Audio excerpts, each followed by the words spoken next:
So, dear dignitaries, we are now live,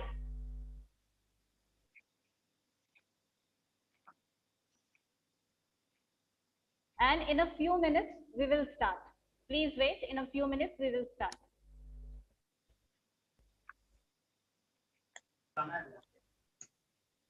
Devendra sir, yes, Devendra sir, मेरा registration करके ना Devendra sir, please mobile take दीजिए care ना, of photo भी लगेगी उसमें।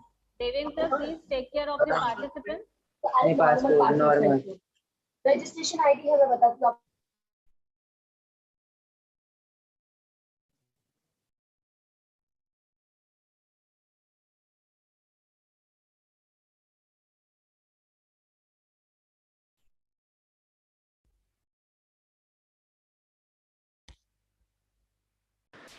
सुप्रिया जी, सर जुड़ गए हैं।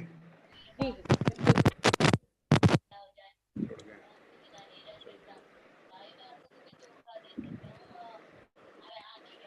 सर को प्रणाम।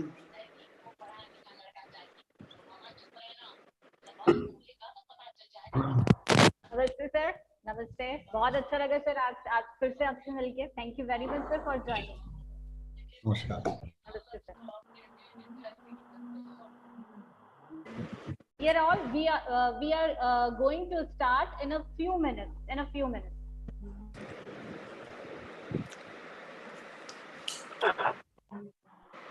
Devendra sir, actually there is a name Uday Kant Jha, so please make him co-host.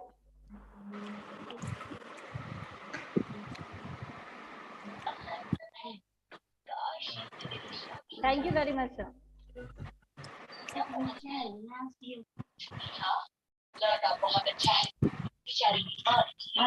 Uday sir, you are now co-host. Devendra sir, please take care of the participants. Please mute.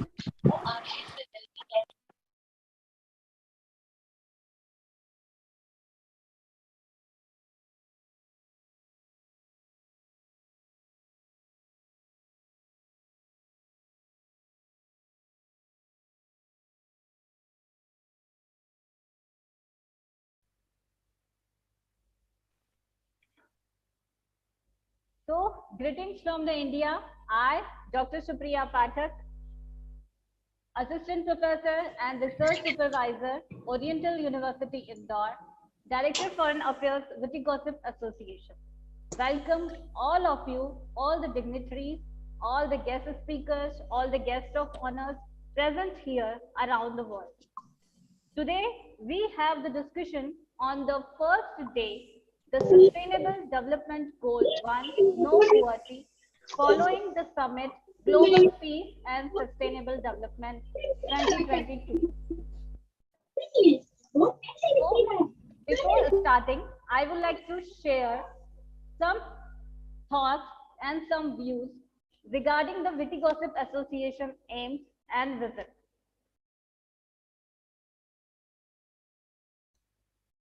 The aim of the Witty Gossip Association is serving the intellectuals around the world for empowering society. And following this aim, the association focuses on providing assistance and recognition to communities of talented and witty-minded people in miscellaneous sectors like women empowerment, child welfare, health and education, sustainable development, biodiversity, climate change, poverty, and dozens of socio-economic and cultural streams of the world. I would also like to address the aim and the vision of the Oriental University. So the Oriental Group is one of the top names in education in Central India since 1995. Oriental University is the first private university of Indore, Madhya Pradesh, India, established in 2011. Here, I would like to address some views about the Indore Management Institute and Research Center. The institute was set up in 2008. Since then, Indore Management Institute is consistently creating history by giving its the best to the students. And Now, I would like to tell more about the Express English, our official partner for the Zoom. So, the Express English is a vast platform to learning English from the Hindi. They have several apps related to the scientific method, and all the expert trainers give the training to learn English in an easy way. So thank you all of you. These are all the about our knowledge associated for the goal 1, no poverty. So I would like to now call first of all Udaykant Jha sir from the University of Massachusetts. Uday sir, are you ready? Yes. Yes, sir. Sir, I would like to ask something. Sir, actually, our chief guest, Professor Dr. Sanjeev Kumar Sharma has joined. So, sir, please, can we have his address, sir?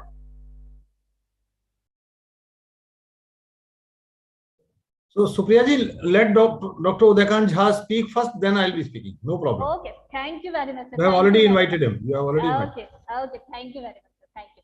So, Uday sir, you are now co-host. Please proceed, sir. Okay. Yes.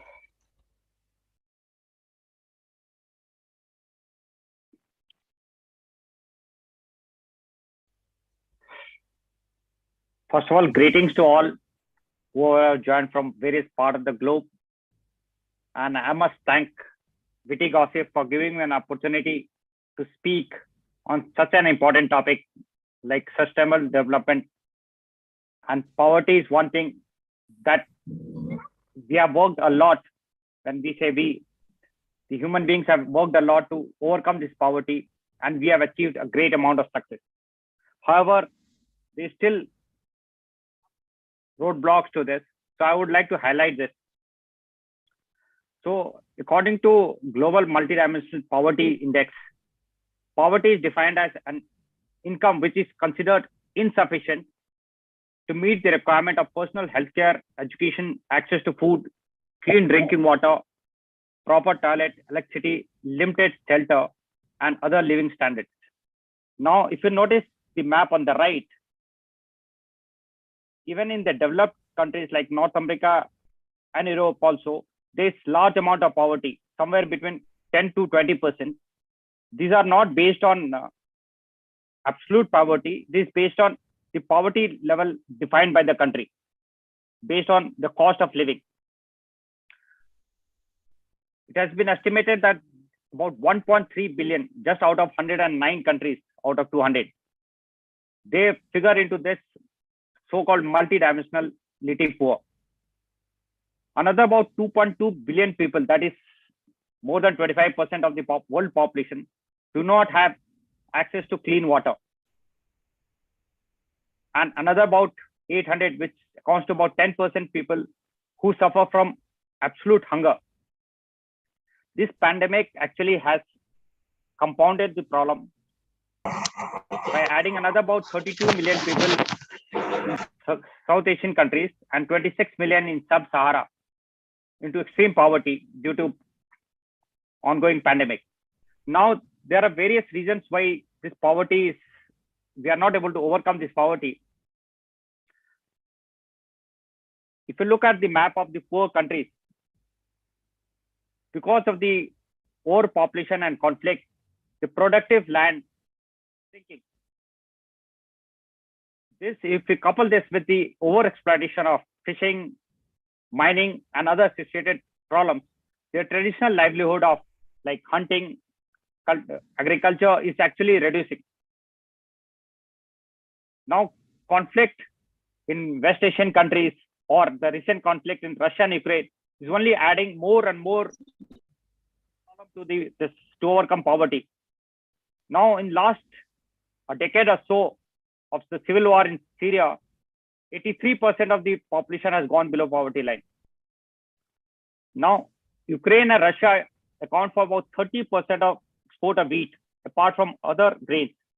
Now, Ukraine crop is spoiled by Russian firing, and Russia, there is a lot of sanctions put on Russia. So the whole world is going to face food shortage in next 1 year or so. Other reason is inequality. So if you look at the way the world works, in most of the democracy, the funding is by the rich. Marginal people don't have much of say.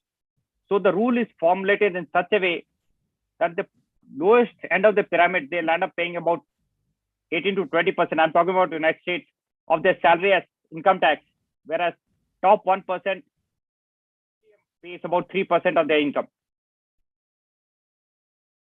Now, even from the education point of view, which is considered a great equalizer. Now, the way it works in countries like developed countries like United States,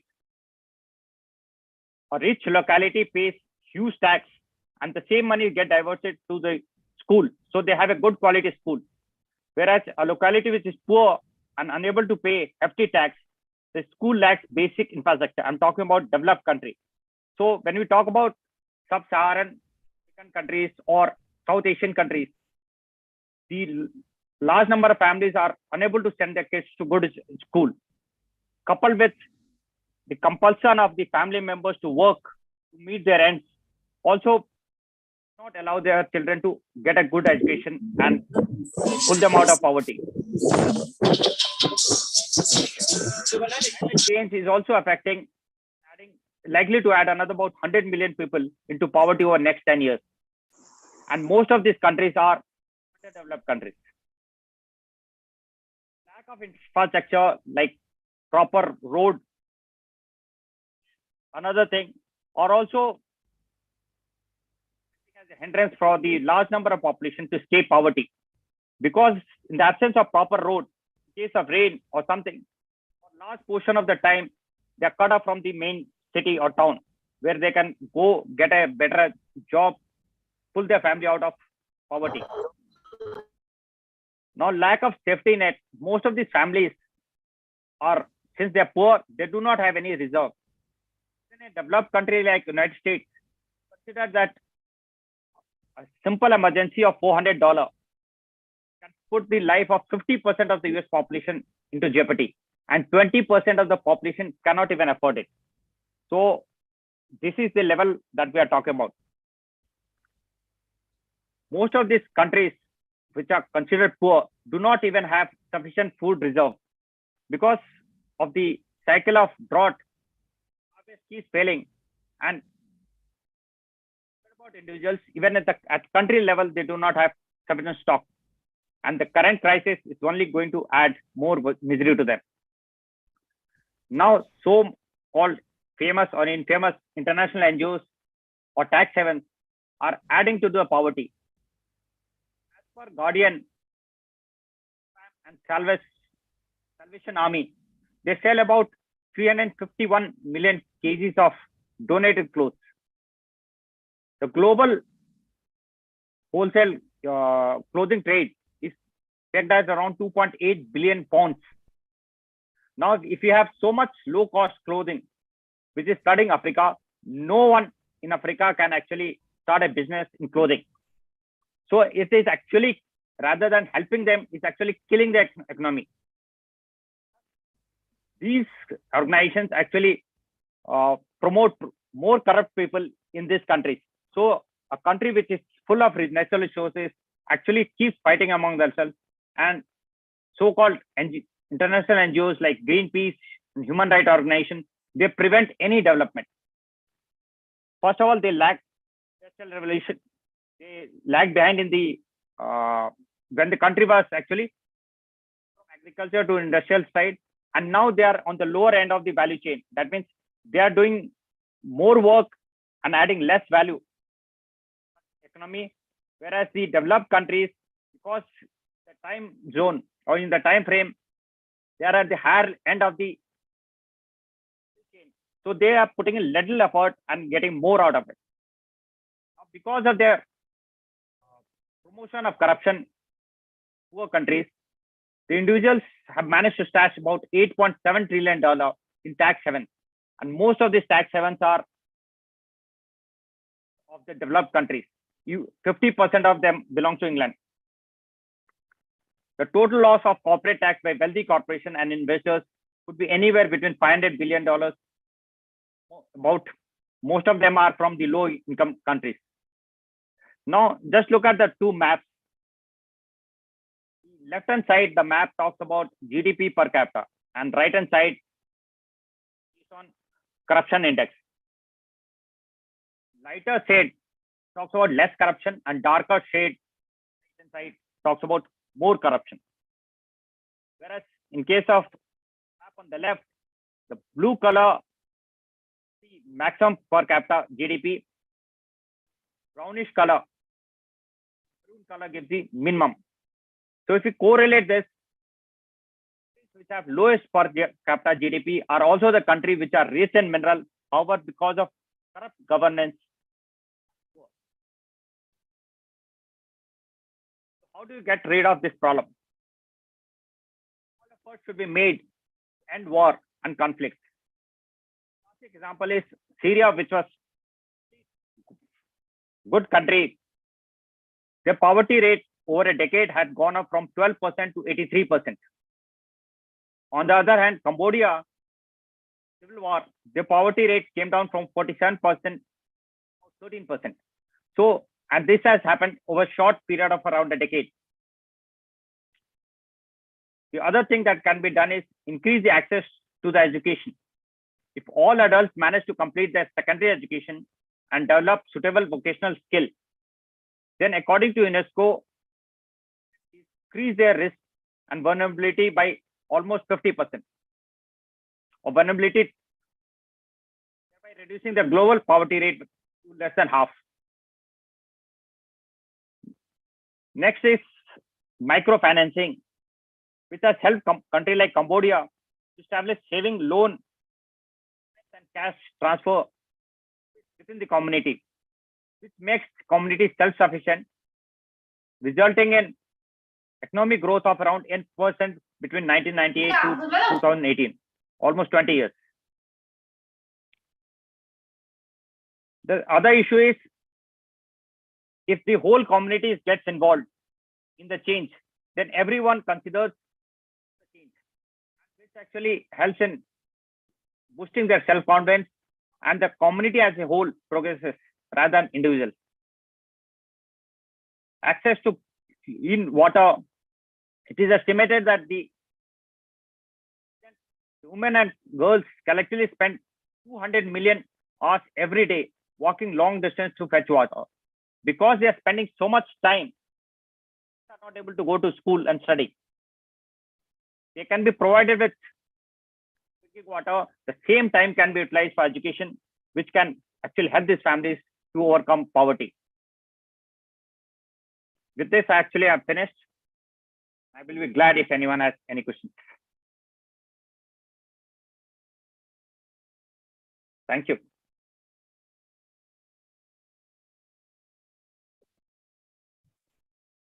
Supriya, you have to unmute yourself first.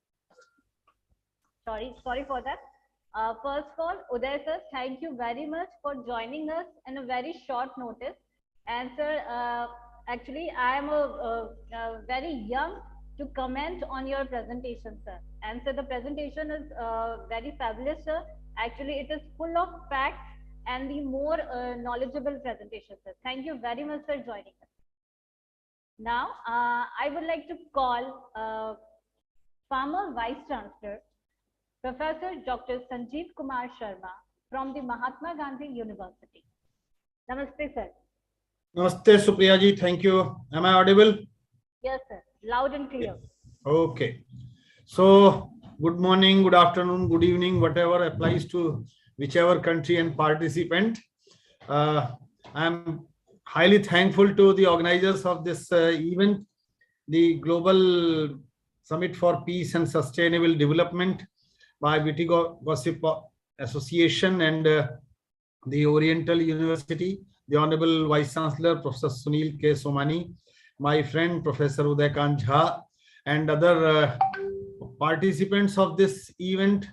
Let me first of all congratulate all the organizers of this particular event, and I am told that for 17 days you will be discussing 17 SDGs, and that is fabulous. That is something unimaginable for an academic exercise for understanding and comprehending the different aspects of SDGs that could be applicable to different nations. And I am told that you have 170 speakers from 70 countries and 70 organizations. Well, this is such a symphony to know that it's not only interesting but also illuminating also.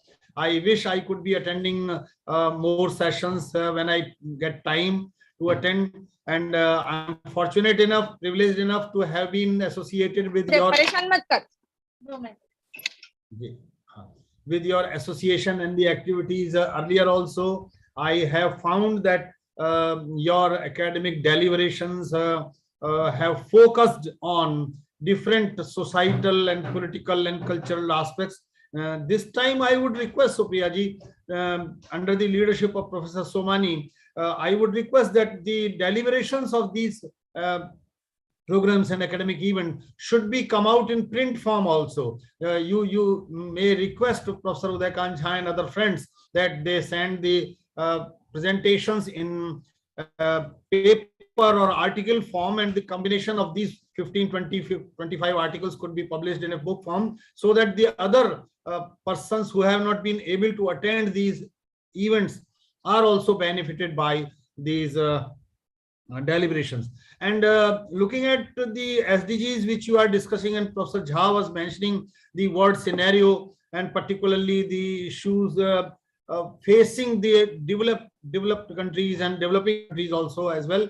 I would just say, because I come from a country, we mostly come from a country that has been Vishwa Guru, and we are again trying through our national educational policy to be the Vishwa Guru, the leader of the world, the academic and intellectual leader of the world. In that case, I would suggest that the traditional, conventional knowledge that the Indians have through their treatises, through their socio-cultural patterns and practices could also be discussed in some panel or in some say section of your discussions, because that will be the next alternative. Because we have understood that the left ideology and the communist ideology have seeded down since 1990, and now when we were listening to the proclamations of the end of history, end of ideology, and all that, that was the say that the capitalist ideology is there, the only ideology to stay.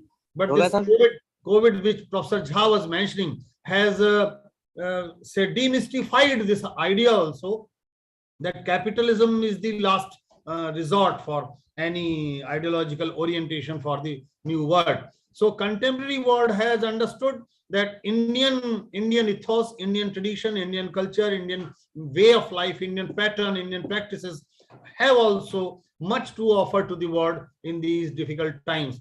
So be it elimination of poverty, be it elimination of hunger, be it clean water and sanitation, and be it environment protection, be it anything, reducing equality, increasing gender equality, all aspects of SDGs have to be covered, keeping in view or having a perspective of Indian traditional cultural values also and practices also. This is the only thing I wish to communicate and convey to my fellow participants of this event. I once again congratulate all the organizers and particularly my friend Professor Sunil Somani and others.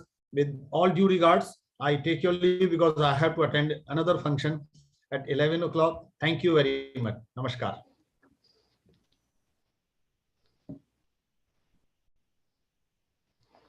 So please do this gesture. So I take the photograph, sir, please. Sanjeev sir, please do this gesture, sir. Namaskar.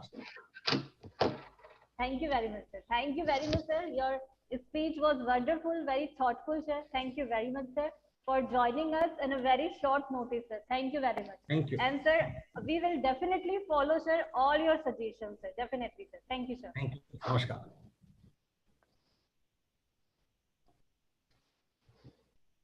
Now, I would like to request to the Professor Dr. Sunil K. Somani, the Vice Chancellor of Oriental University, for the keynote address.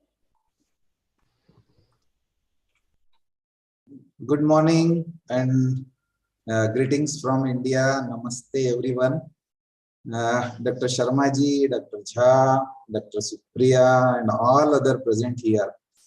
On behalf of Oriental University, Indore, I am grateful to all our associates, including Indore Management Institute and Research Center, Prestige Institute of Management, Express English, and Witty Gossip Association for educating the young minds about ensuring a global empowerment towards a resilience planet for sustainable and equitable tomorrow.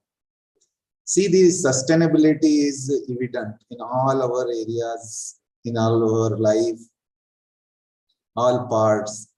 The word sustainability often is regularly considered to only may referring to the energy sustainability and reducing the carbon emission. But in fact, sustainability is more than just a catchphrase. And it's more than just only conservation of, say, river, forest, and other things. It includes the protection of environment, but in sustainability concept, the broad term covers the economic development, the economic growth, social equity, financial wellness, as well as the global empowerment. To bring an optimistic and massive impact on the environment, society, and economic growth in this age of disruption, each and everybody must follow some rules, some practices, the advocating of the sustainable practices. These large and small practices has the potential to achieve the targets set by the United Nations for no poverty, zero hunger, quality education, and also to bring the peace and justice in the ultra-modern business world.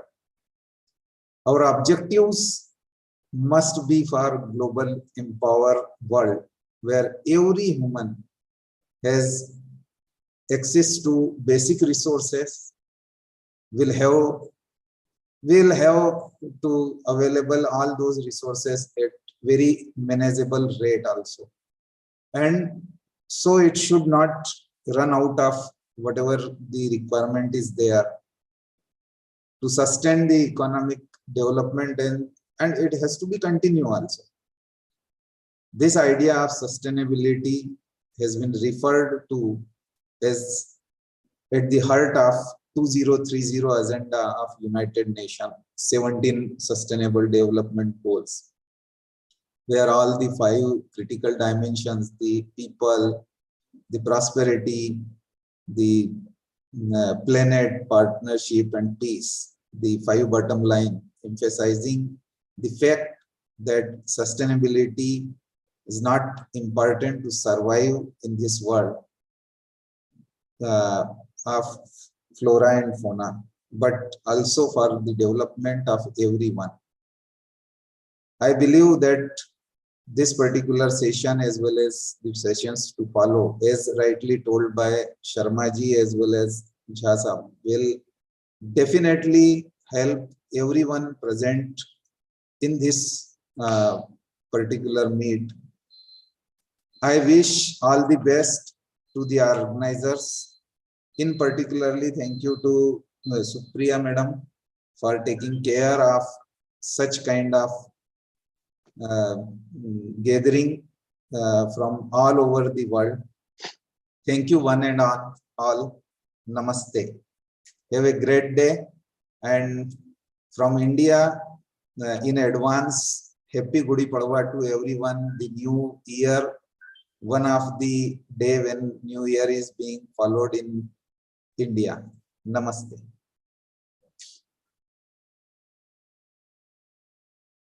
Supriya, you are muted. So thank you very much, sir, for all your support, and Witty Gossip Association India and all the other knowledge associates will be definitely grateful to you to organize this event in this manner. Thank you very much, sir. Thank you. I would like to request to the technical team, please take care about the participants. Actually, many of the participants are not muted, so please take care. Now, I would like to call the Professor Dr. Shauji sir from the Florida State University. Shauji sir, are you there? I'm here, ma'am. Good morning to you. Can you hear me? Yes, sir. Loud and clear, sir. Please. Give me a second to You are join. co-host now, sir. Right.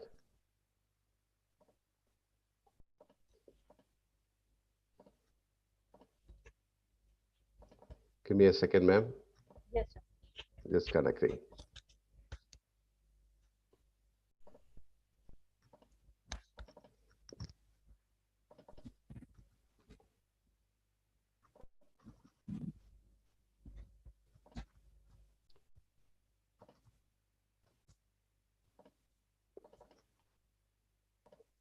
Okay, ma'am, can you see my screen? Yes, sir. Please make the slideshow, sir. Right. Ladies and gentlemen, good morning. I'm talking to you from Florida, USA. It's my great pleasure to join this platform today and to talk about poverty, one of the goals of UNDP. Before that, I'd like to take this opportunity to thank the great dignitaries who are attending this forum, this conference from the different parts of the globe. Thank you very much, Dr. Supriya, ma'am. You're an amazing lady. That's what I want to tell you. Because I joined this conference last year also. And I really get wondered how you are bringing all these people, this 70 days under this big umbrella. It's amazing. And a round of applause to you, ma'am. Thank you. Thank you very much for inviting me. And I was just happy that when she called up me and told her, yeah, to present this particular Global Peace and Sustainable Development Summit 2022. I'm happy to be here. So I'm just exploring a few areas which is in line with Professor Dr. Jha was mentioning earlier, because is the topic today is one of the first sustainable development goal, the poverty. What I'm trying to present you today is food for today and tomorrow, eradication of poverty through practical approach. Why I'm saying practical approach? In symposium, seminars, summit, we can talk a lot of things, but whether it's documented, that's what our professor was just mentioning. Just previously, Professor Sanjeev Sharma was nicely telling that, Supriya ma'am, why can't we document it and we can make it and publish it? That's a great way. That's a practical approach. Sure. Right. Sure, I'm just definitely. emphasizing on the same line. Can you hear me, ma'am? Yes, sir. Yes, sir. And definitely, sir, we will do that. From the next year, That's sir, great. definitely we will do that, sir. That's really great. That's how we document all these great speakers across the globe, great leaders from the education industry and wide range of industries are here. And it's a great opportunity to document all those things. Thank you, ma'am. Yes. So let me go ahead. Sustainable Development Goal, hunger, the #1 goal. Yes, 2015, the United Nations member call for a universal call to end poverty and to protect the planet and ensure that there is peace, justice, and prosperity by 2030. The best way, 17 goals were established, and we are talking about the #1 goal, no poverty. Let's go ahead and see. We are all humans, we are all diversified, and we are in the different parts of the globe, and we are connected today in this particular summit. So the planet, the people, the prosperity, partnership, peace are all well connected in the 5 P's of sustainable development. We are here, the people are here, the planet is here, the partnership here, the prosperity, we are going to make the prosperity and through this peaceful summit. So all these 5 P's are covered in this sustainable development. And thanks to Witty Gossip for organizing this wonderful summit. Let me introduce my agenda for today's discussion, a short, simple one. Introduction, I'll be telling about the global picture on poverty, statistics on poverty, impacts of COVID-19 on poverty, operationalizing the way to go forward, and the conclusion part. Let me show you some photos that shook the world because of poverty. This is a particular photo taken by Garden Packs, and this boy was found from a slum area in US, and because of poverty, he was dying. This photo shocked the world. 1961, the Americans, the medium, bring this small kid from the slum and give him a life. This is the Flavor story. So what I just want to write some quotes, which is written by this famous person who captured this, the Park, in his autobiography, Voices in the Mirror, in 1990, breathing hard, balancing a tin of water on his head, a small boy climbed towards us. He was miserably thin, naked, out for filthy denim shorts. His leg resembled sticks covered with skin and screwed into his feet. That was all over his sunken eyes, cheeks, and jaundice-eyed coloring. I just don't want to go further. I think this gave you an idea how this boy was found because of the poverty. Let me bring you another picture from the parts of Yemen. Because of the civil war, a starving teenager, because of the poverty, and because of the civil war, and the United Nations stopped helping Yemen because of the civil war. And you saw this picture shocked the world. A 16-year-old girl, because of poverty, how he changed. In Yemen, you have a number of conflicts inside other conflicts that are inside other conflicts by Adam Barrod. It's a great, rather famous quote. In Yemen, if you see 85,000 Yemeni children under the age of 5 are suffering because of poverty and hunger and because of malnutrition. The memo has cited this. And even if you put in social media, Facebook cannot put this kind of picture, which is against the ethics of human ethics. This is a Bengal famine caused by British policy in 1943. You know what happened in India during the famine? Thousands and thousands of people died because of the poor British policy. And the grain supposed to come in Bengal was shipped to the other places. This is a photo because of the hunger, the poverty. Kevin Carter captured a photo, a vulture watching a starving child in Sudan, 1993. And this kid is dying, and you can see a vulture is about to eat this small kid. And what happened at the end of the day is that Kevin Carter suicided. Because of these photographs, he became famous, but he lost his peace, and people started acclaiming him, was telling him that Saudi before sir, taking this photo. Yes, Saudi ma'am. sir, actually, you are still on a first slide. Please make the slide show, sir. Can you see the slide, ma'am? Yes, sir, I can see your slide. But sir, could you? Yes, sir. Yeah, this is your Can you second see? slide, sir, right? Right. Okay. Oh, sorry. I'm very sorry. That's great. Yes. All right. This is about the poverty, the flavor I was talking about. Sorry about that. This is about the introduction part I was mentioning. This is about the flavor. This shocked the world. This is the Gordon Parks, a Brazilian child in the US, and they bought this. Can you see the slide, ma'am, now? Yes, sir. Sure. That's great. This is about the flower, and this media rescued them in America, from the America. This is what I was reading about the statement, like breathing hard, balancing on a tin of water, how this boy suffered. This is a 1961 story. Thank you, ma'am, for bringing this. And this is about a Saida Ahmad Baigel, a starving teenager I was telling about in what happened in Yemen. And Yemen, I was talking about Adam Barron's caught on number of conflict inside other conflicts, and there are and other conflicts inside it. And this is about the thing I was mentioned about 85,000 Yemeni children under the age of 5 are suffering because of hunger, poverty, and malnutrition. This is about the Bengal famine caused by the British policy in 1943. which because of the poor British policy, the grains were shipped to the different other areas. This is the photo I was talking about, the Kevin Carter, who suicided. And the photo, you can see the vulture watching a starving child in Sudan, which is in 1993. Yes, and Dr. Jha was just mentioning about the Ukraine war. And in March 16, Geneva, the Reuters mentioned that 9 out of 10 Ukrainians could face poverty and extreme economic vulnerability if the war drags on over the next year, wiping out 2 decades of economic gains. What a pathetic situation.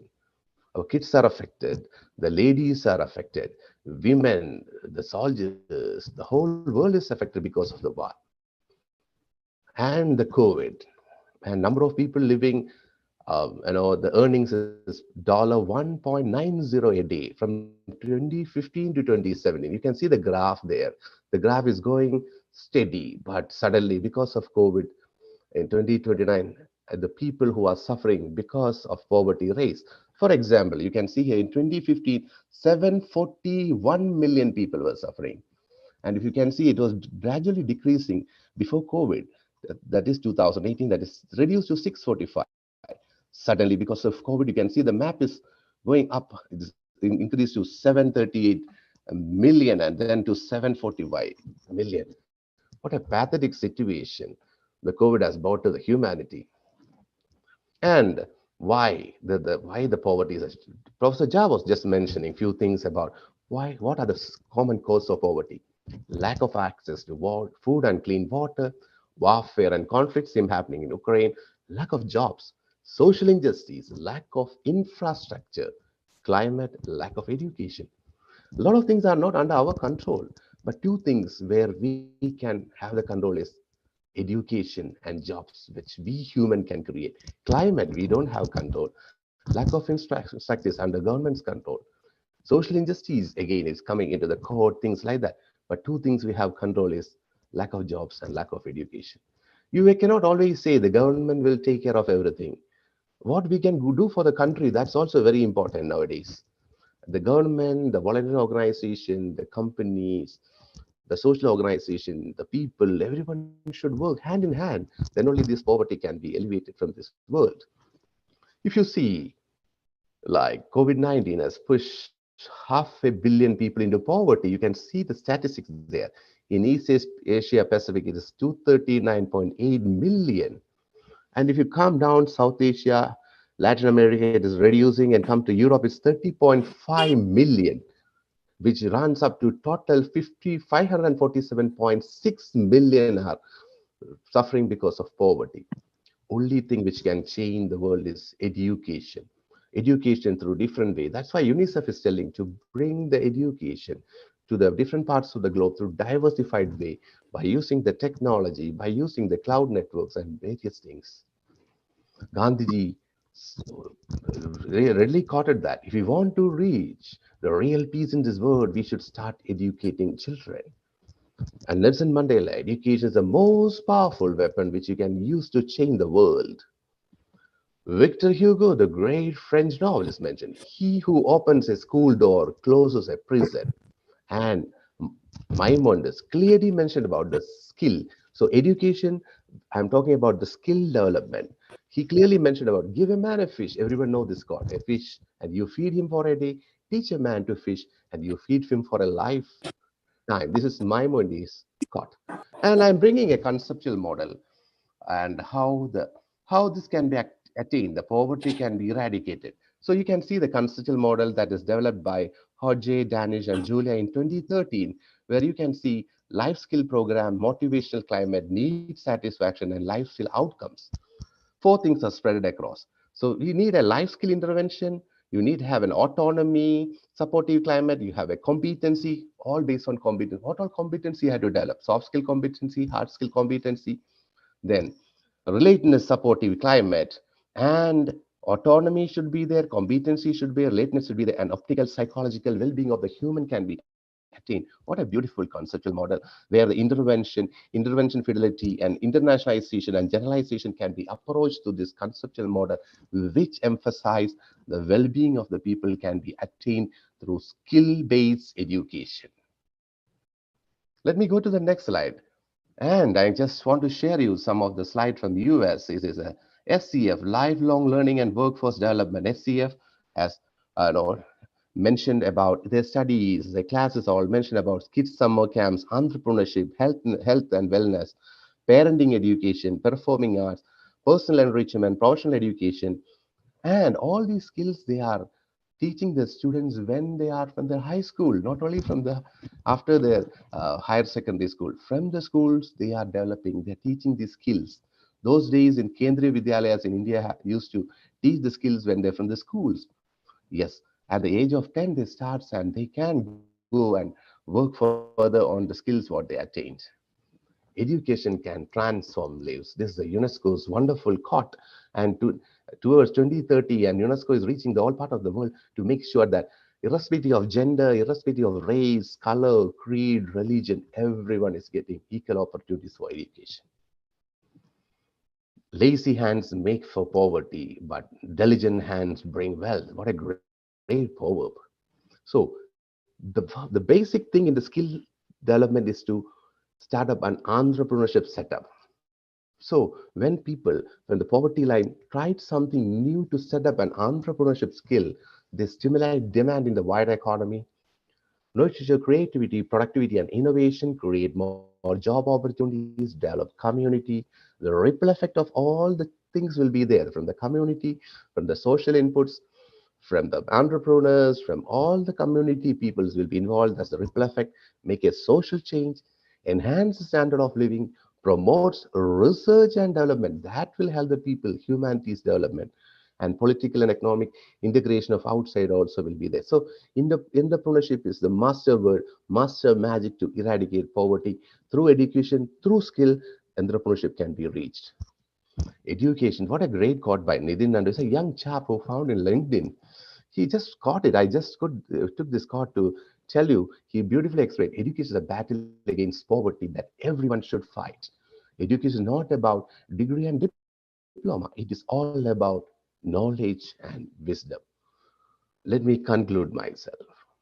Like a tree, poverty has many roots, but among the many causes of global poverty, one factor stand out is education. Not every person without education is living in extreme poverty, but the basic education is very important. That helps the children to have a great chance of living. And you can see the rising sun in the east when they are educated. Let me quote with Rabindranath Tagore and conclude my talk. Where the mind is without fear and the head is held high, where knowledge is free, where the world has not broken into broken segments, where by narrow domestic walls, where words come out from the depth of truth, where tireless striving stretches its arms towards perfection, where the clear stream of reason has not lost its way into the dreary deserts and of dead habit.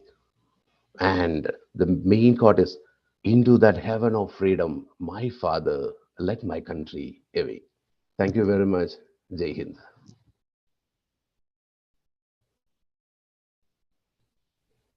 Thank you very much, sir, for your very thoughtful presentation. Actually, the presentation is facts and the research.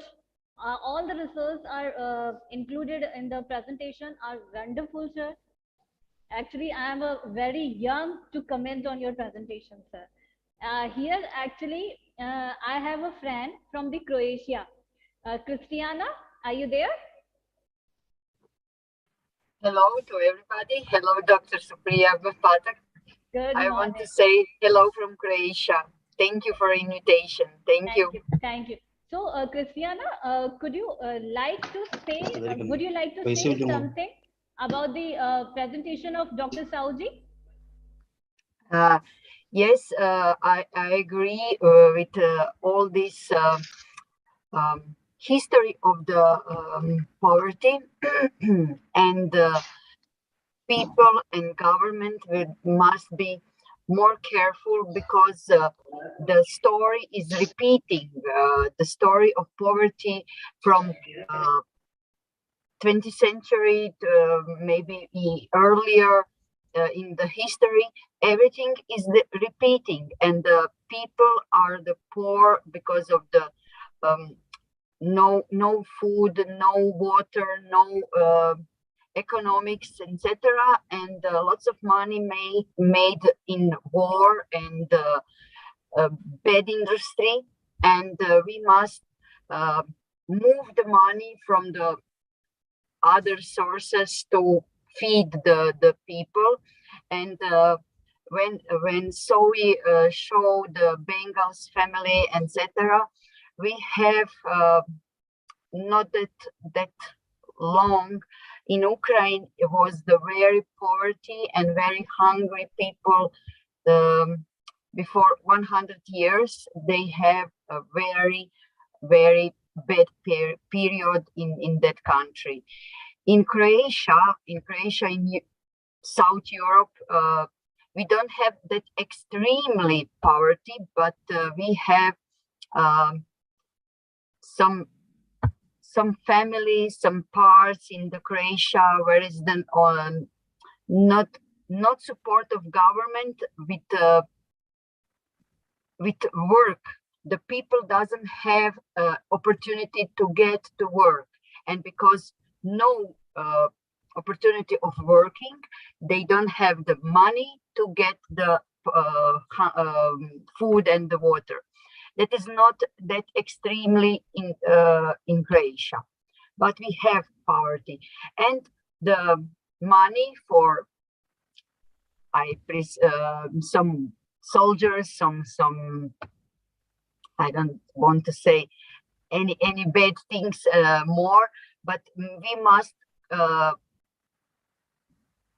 take to our government, take the power and move the money from the bad things to feed the hungry. That is my opinion, and I agree with Zoe. Thank you very much, Christiana. Thank you very much for your. Thank you very much, Christina, ma'am. Thank you very much. And I know Christina, ma'am, because we met in several platforms before. Yes. Thank you, Dr. Supriya, for your kind words. Saudi sir and Christiana, please do this capture. I want to capture. That's good. Thank you, sir. Thank you very much. So now I would like to call the principal of Kamlapur Higher Secondary School. The school is situated in a Devas. So the principal sir, are you there? Yes, ma'am. Yes, sir. Okay, sir. So because of actually he very respect our mother tongue Hindi, so she will speak in Hindi and I will definitely translate his speech. So principal sir, now the stage is yours, sir. Okay. बहुत अच्छा लगा आज आप लोगों के सबके कार्यक्रम में सम्मिलित हुआ मैं। सबसे पहले मैं आप लोगों को अपना इंट्रोडक्शन दे देता हूँ। I am principal of government higher secondary school district Dewas India और अनंत नागर माई सेल्फ एंड बहुत अच्छा लगा कि आप लोग इतना अच्छा कार्यक्रम कर रहे हैं ग्लोबल पीस के संबंध में और special thank to miss Bharati Kakwani क्योंकि उनके ही थ्रू हम यहाँ पर ज्वाइन हुए हैं and doctor Supriya Pathak IIM Indore, आप सभी को बहुत बहुत धन्यवाद। मुझे लगता है कि हमारे यहाँ के बच्चे जो हैं, हमारे स्कूल के स्टूडेंट्स जो हैं, वो भी एक अच्छी स्पीच देकर इस प्रोग्राम में पार्टिसिपेट करेंगे और हमारे यहाँ के बच्चों को कुछ एक अलग इंटरनेशनल प्लेटफॉर्म पे अपना प्रेजेंटेशन देने को मौका मिलेगा। Thanks to all over. Thank you very much sir. Sir please do this sir. Okay, thank you, ma'am. Thank you, sir. Thank you very much, sir. Thank you for joining. Now, I would like to call Dr. Parul Sharda from the Indore Management Institute and the Research Center. Now, she will be the moderator, and I will support her. Dr. Parul Sharda, are you there? Yes, ma'am. Yes, ma'am. I'm here. Thank you so much, ma'am. Thank you for inviting me. the great Dr. Palul Sharda, one of the No, ma'am. global convener, one of the national convener, and our executive member for the team of Global Peace and Sustainable Development Summit 2022. Welcome, ma'am. Please proceed, ma'am. Yes, ma'am. Thank you so much. So, greetings from India and from the team of Global Peace and Sustainable Development Summit 2020. I would now like to invite Professor Dr. Ajit Upadhyay, sir, Director, Prestige Institute of Management, Devas, Madhya Pradesh. Sir, are you there? Yes, thank you. Thank you, ma'am. Can you hear me? Yes, sir. Perfectly. Okay.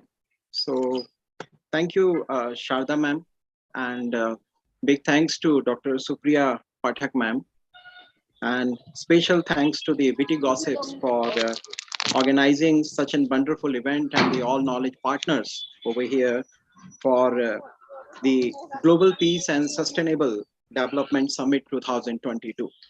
We feel very honored and to be associates with you in this noble cause for the sustainable development. On behalf of the Prestige Education Foundation and Prestige University and Prestige Institute of Management and Research, we express our heartfelt thanks and we wish a grand success to this summit.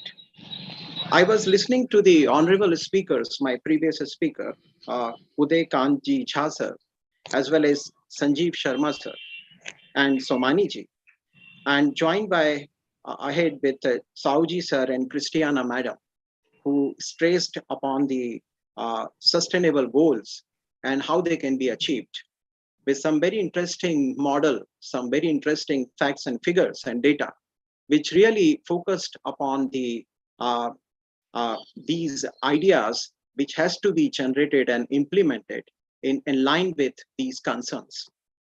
I feel that you need to have an equal mindsets for the global resources, equal mindsets for their acquisitions, as well as their utilization. Moreover, the mobilizations of the resources. And when we talk about the resources, the main concerns here lays upon the food, water, energy, climate, and human rights. We all are struggling, fighting, and looking into these concerns in day-to-day newspapers, magazines, journals, and as well as on different forums by different bodies being organized at international level. I think we need to exercise a responsibility. We need to take up a responsibility. Responsibility for what? Responsibility for creation, responsibility for consumption, responsibility for preservation, and responsibility for conservation of all these resources. And we need to address and understand what are the lying wide gaps amongst least developed countries, developing countries, and developed countries. Can you ignore this? And if you are ignoring this, all the good deeds are going into the ban. So before going and implementing and devising any policy, we need to take a sincere understanding about these grave concerns of the world. And where is the sense of responsibility? You need to look into this. When we devise any policy and when we are going to implement it, are we really monitoring them? And if we are not monitoring them properly, will they be sustainable? And if they are sustainable, what we need to require over here, even for the poverty context today, we need to work sincerely upon sharing our values. Values about what? Human values. Values about what? Consumption values from the different part of the world. Values about what?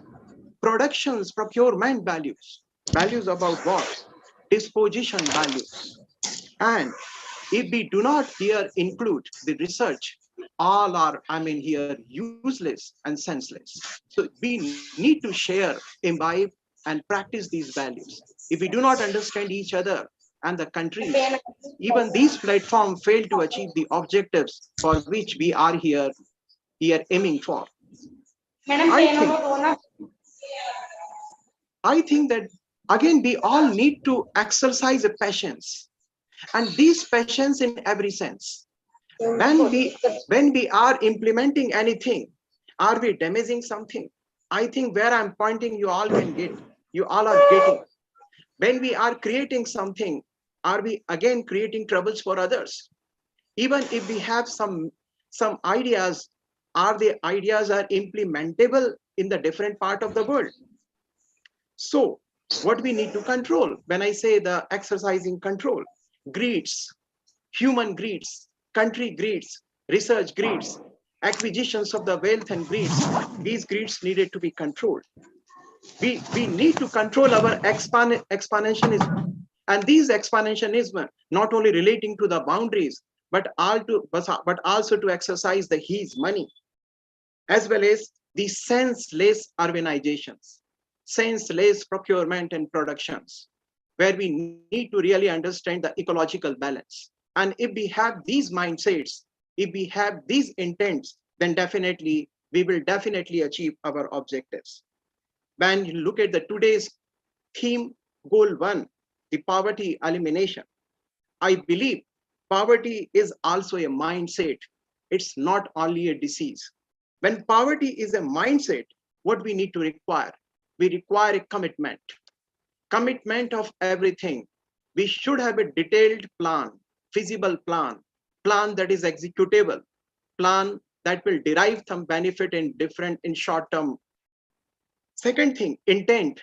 If our intent is not right, if our intent is not valued or properly weighed, then definitely you understand that this is again not going to serve the purpose. And then again, the non-prejudiced ways about human, about countries, about caste, creed, color, religion, and the people from different walk of life. And if there is no discrimination, then we are definitely heading towards the eliminations of the poverty. I think that this summit is going to address and believe this will come out with some solid conclusions. They are implementable.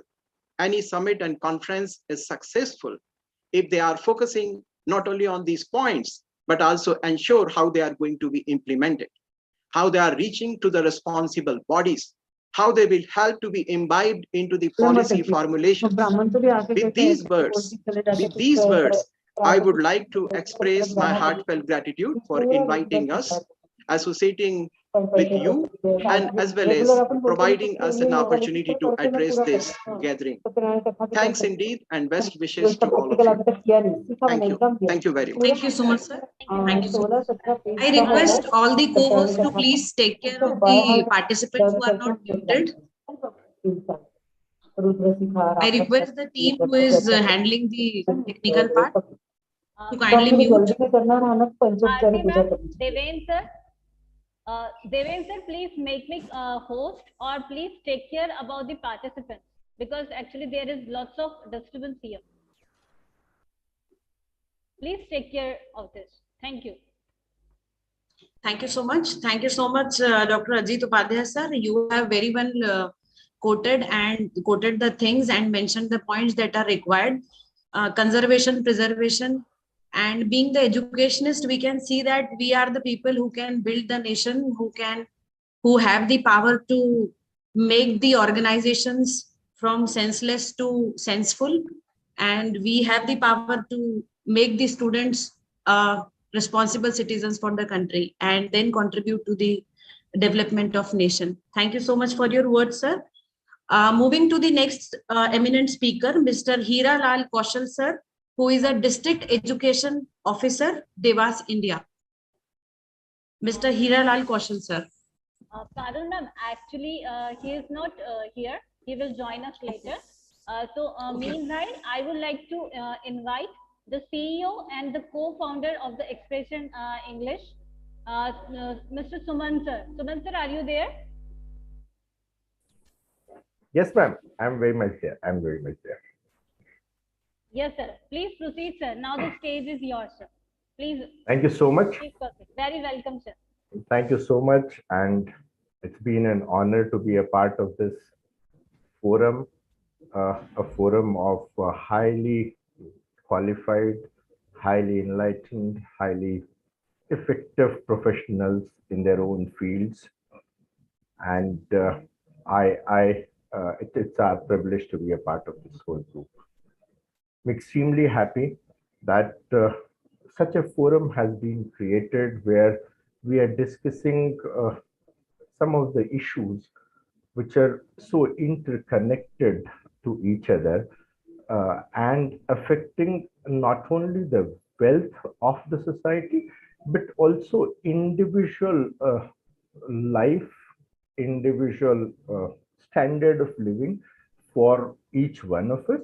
At the same time, at the bottom of the pyramid of our society also, which have unfortunately had a past of suffering, not because of their own doing probably, but a lot of because of societal issues. I essentially am a part of the education world. I have had my professional practice in the world of education, and therefore I see this entire issue of poverty and mental health and so on and so forth from a rather narrow prism of education. And as almost every one of the speaker has said, that education is at the core of probably everything that we are doing, everything that is gone wrong with us. What is most important to realize probably is that for the first time, we are standing at a stage in the human history where, because of technology, because of spread of democracies over the world, because of the reach that the global world, the whole system, including the government, has achieved, where we can deliver education to the last mile of the last person on the street. Before this, the whole world was so disjointed probably. We did not have technological solutions, and therefore it all went only to a section of the society. We did not have the technological wherewithal to reach out.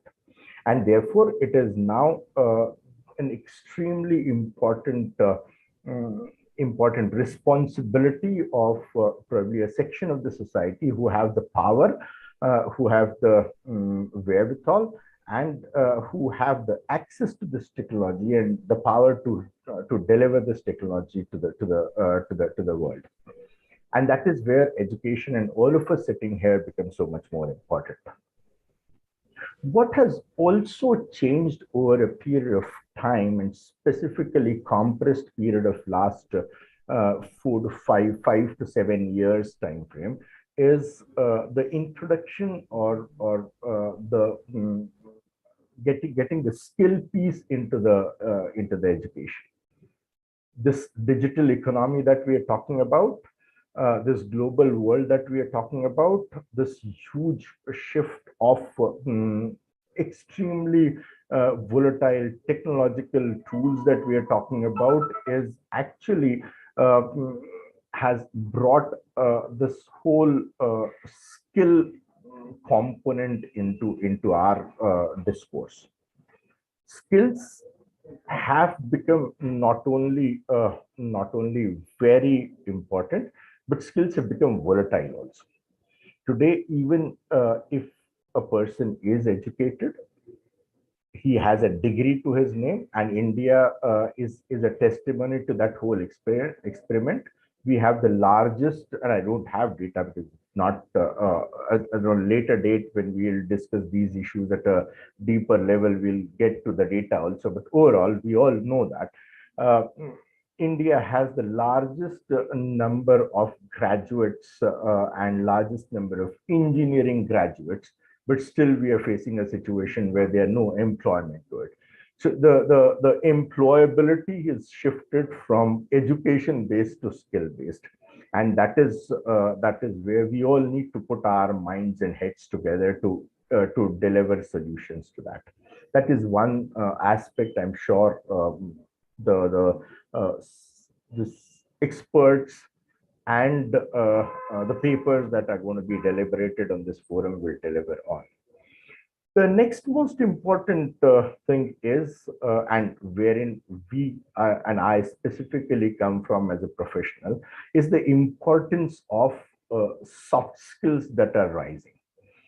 There is this whole gamut of hard skills, functional skills that a student needs to get employment, and by way of employment, employment is an end to eradication of poverty. Employment is an end to self-respect. Employment is a means to eradication of poverty, means to self-respect, means to better quality of life, and so on and so forth. So hard skill, functional skills are important. But as we are moving into digital economy, as we are moving into more high-tech economy, and as we are moving into a more remote work and online work, communication skills and rest of the soft skills are also going to become extremely important part of the employability skill sets that we are talking about, and that is where our work is.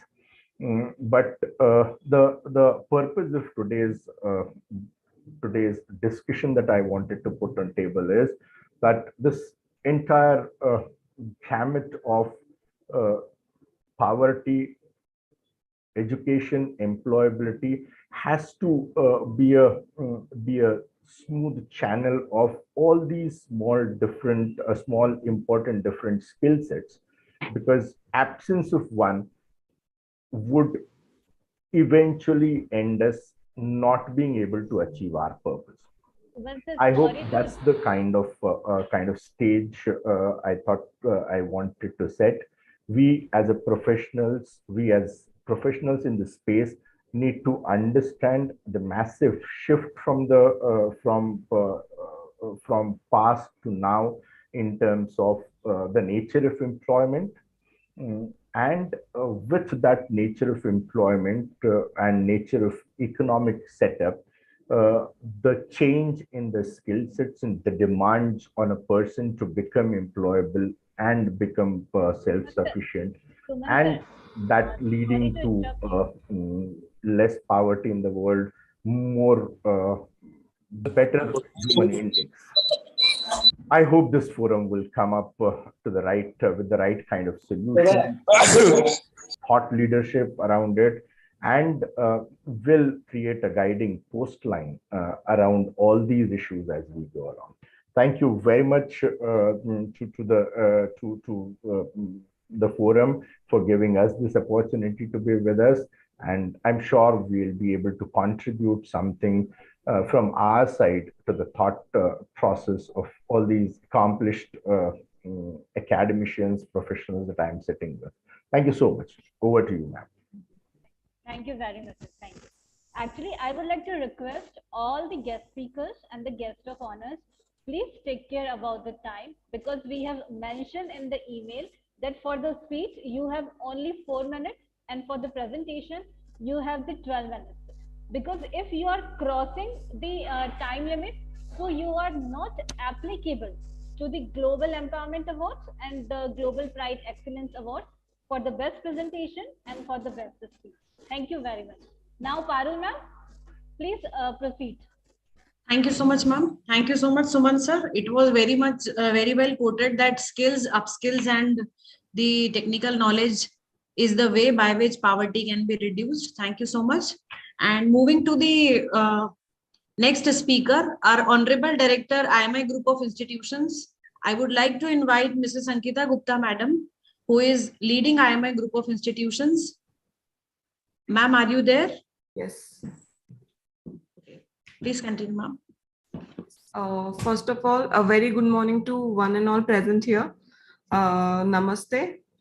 I'm delighted to represent IMI Group of Institutions at this international platform as the global convener, and I feel fortunate to be a part of this initiative by Richest Association, which is creating awareness for healthy living, reducing poverty, gender equality, equal access to education, and other relevant UN Sustainable Development Goals. I believe this initiative will definitely be a successful in its objective to make the planet a peaceful and a happy place to live.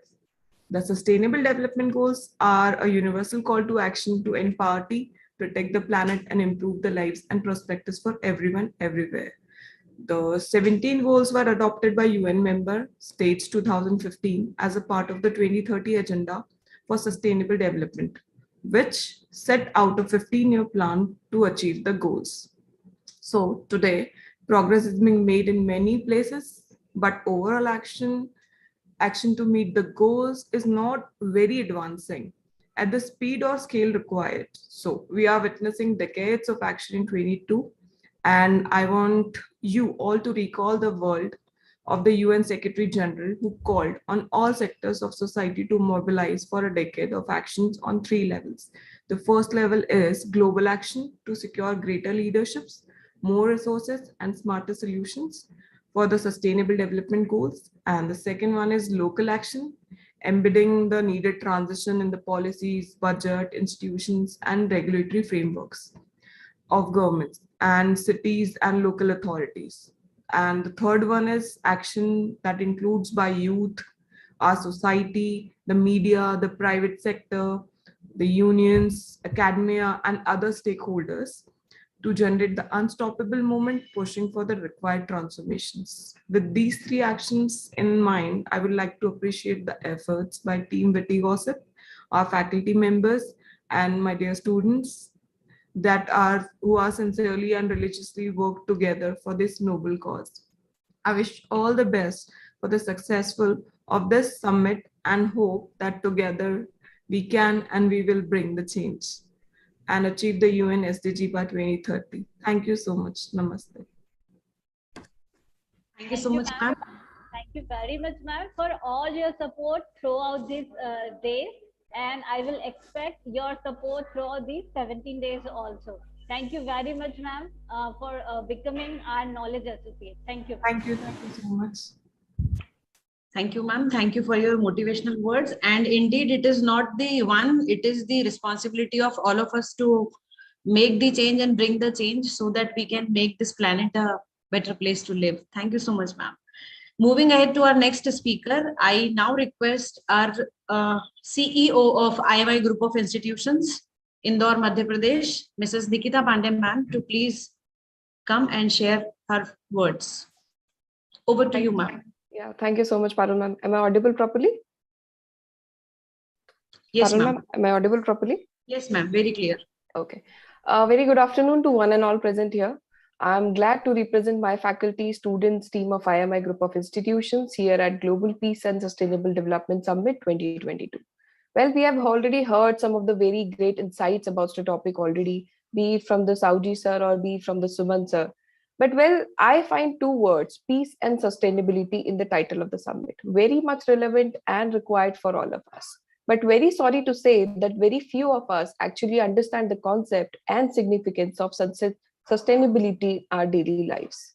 With its core set of 17 Sustainable Development Goals, the UN's blueprint for achieving a happier and healthier world by 2030, one can wonder as how do we all manifest these goals in our own lives? The Be the Change initiative provides an opportunity for all of us to better walk the talk when it comes to the SDGs.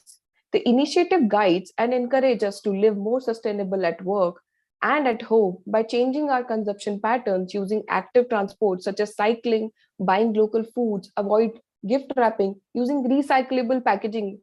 Every little step helps. We can inform our family, our friends, and our community about simple actions they can take in their daily lives by sustainable living.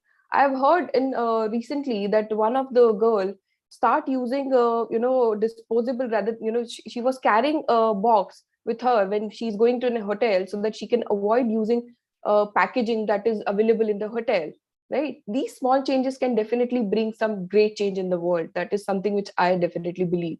I believe that we are the creator of our own happiness. So if we start educating people around us about sustainable living, we can craft happiness, and certainly it brings peace to us. We at our institute regularly participate and encourage our students to be a part of such initiatives, which helps them making a responsible citizen of our country. During COVID, we have extended our best support to society by providing our institute premises for COVID vaccination drives. Also, we have regularly created awareness since March 2020 related to COVID appropriate behavior through our social media platforms as well. Vaccination drive for students and tuition fees waiver to students who lost their parents in COVID are few steps that were initiated as a part of social responsibility so that education of students remain uninterrupted. Here, I take a pause and would like to extend a heartfelt thanks to Team Witty Gossip for inviting me. I appreciate the efforts of my team and students to be a part of this noble cause. Namaste. Over to you, Parul ma'am. Thank you so much, ma'am. Thank you for your motivational words. And yes, you have rightly said that charity should begin at home and from our own self. And together we can and we will bring the change one day. Thank you so much, ma'am. And now moving ahead to the Dr. Supriya, ma'am, you want to say something? Parul ma'am, please invite Abha ma'am. Abha ma'am, are you there? Yes, ma'am. Sure, ma'am. Yes, I'm very much here. Am I audible? Yes, yes, very clear. So now I would like to invite Director Academics and Research, Mrs. Abha Modhe ma'am, to please continue with the summit speech. Over to you, ma'am. Ma'am, before starting, ma'am, I would like to request, ma'am, please cut short your speech, ma'am. Sure, definitely. Not a problem. So Expressions Learning Resources Private Limited is language, communicative English language and employability company. And I'd like to start my small speech with a couplet which says कि कैसे आकाश में सुराख हो नहीं सकता एक पत्थर तो तबीयत से उछालो यारो. That means that is it very much possible to hole in the sky if you throw a stone wholeheartedly. So with these words, I would like to quote or make a statement saying कि Suji sir, Nikita Pandey ma'am, as well as Ajit Upadhyay sir, they have said education is the most important key towards every kind of development, and the UN goals, UN sustainability goals, which are very much important to make this world a better place to live. So I can very much say that education is the only way ahead to achieve all 17 goals. And with that, I would like to stop. And I am very excited and eager to attend all the 17 days of this conference. Thank you very much, Witty Gossip, and thank you all. Thanks a lot. Thank you so much, ma'am, for your short and crisp speech. And it was, yes, very necessary to be aware and make aware the people around us. Moving ahead to the our next speaker. Ma'am, our guest speakers are over, I think. So should we start with the presentation session now? Actually, the one of the co-founder, Anurag sir, is also there. Anurag sir, are you there? Anurag sir? Anurag Yeah, sir? he's here only, ma'am. Anurag sir from Expressions. Okay. So, Dr. Parul ma'am, please invite Anurag sir from the Expression. Actually, he is the co-founder of the Expression Private Limited. Anurag sir, now the stage is yours, sir.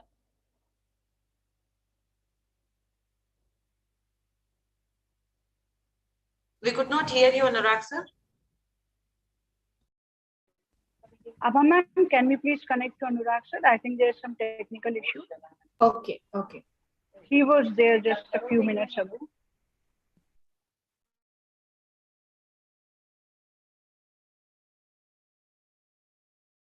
Ma'am, if there is problem, so we would like to go with the presentation. So, ma'am, with your permission, Abha ma'am, I would like to go with the presentation. Yes, sure. Thank you very much. Thank you. So, Indrajit Mehta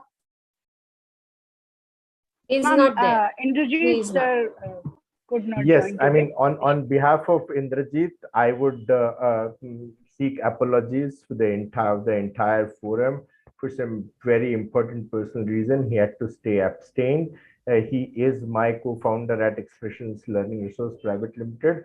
We are extremely sorry for that, but it was unavoidable. Thank you, sir. Thank you. Thank you.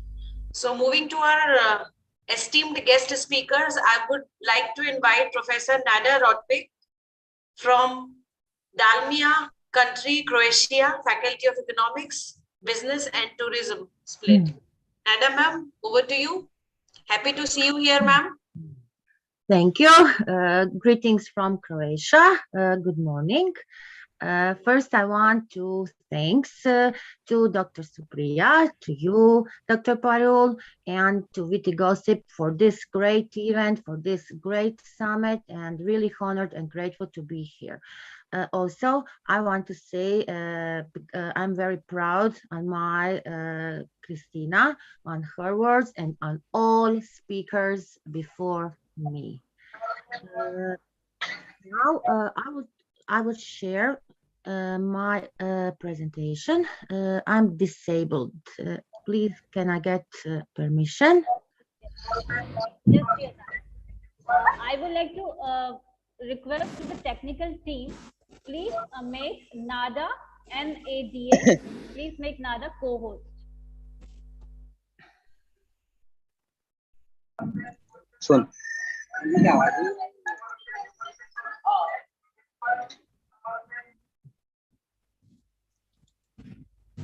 Still can't. You please wait. Actually, our technical team is working. Okay. Bharti ma'am, please cooperate with the technical team. Actually, Nada ma'am want to share some presentation. So please make Nada ma'am co-host. NADA, Nada. I'm repeating again, NADA, RAC co VIC. Please make her co-host.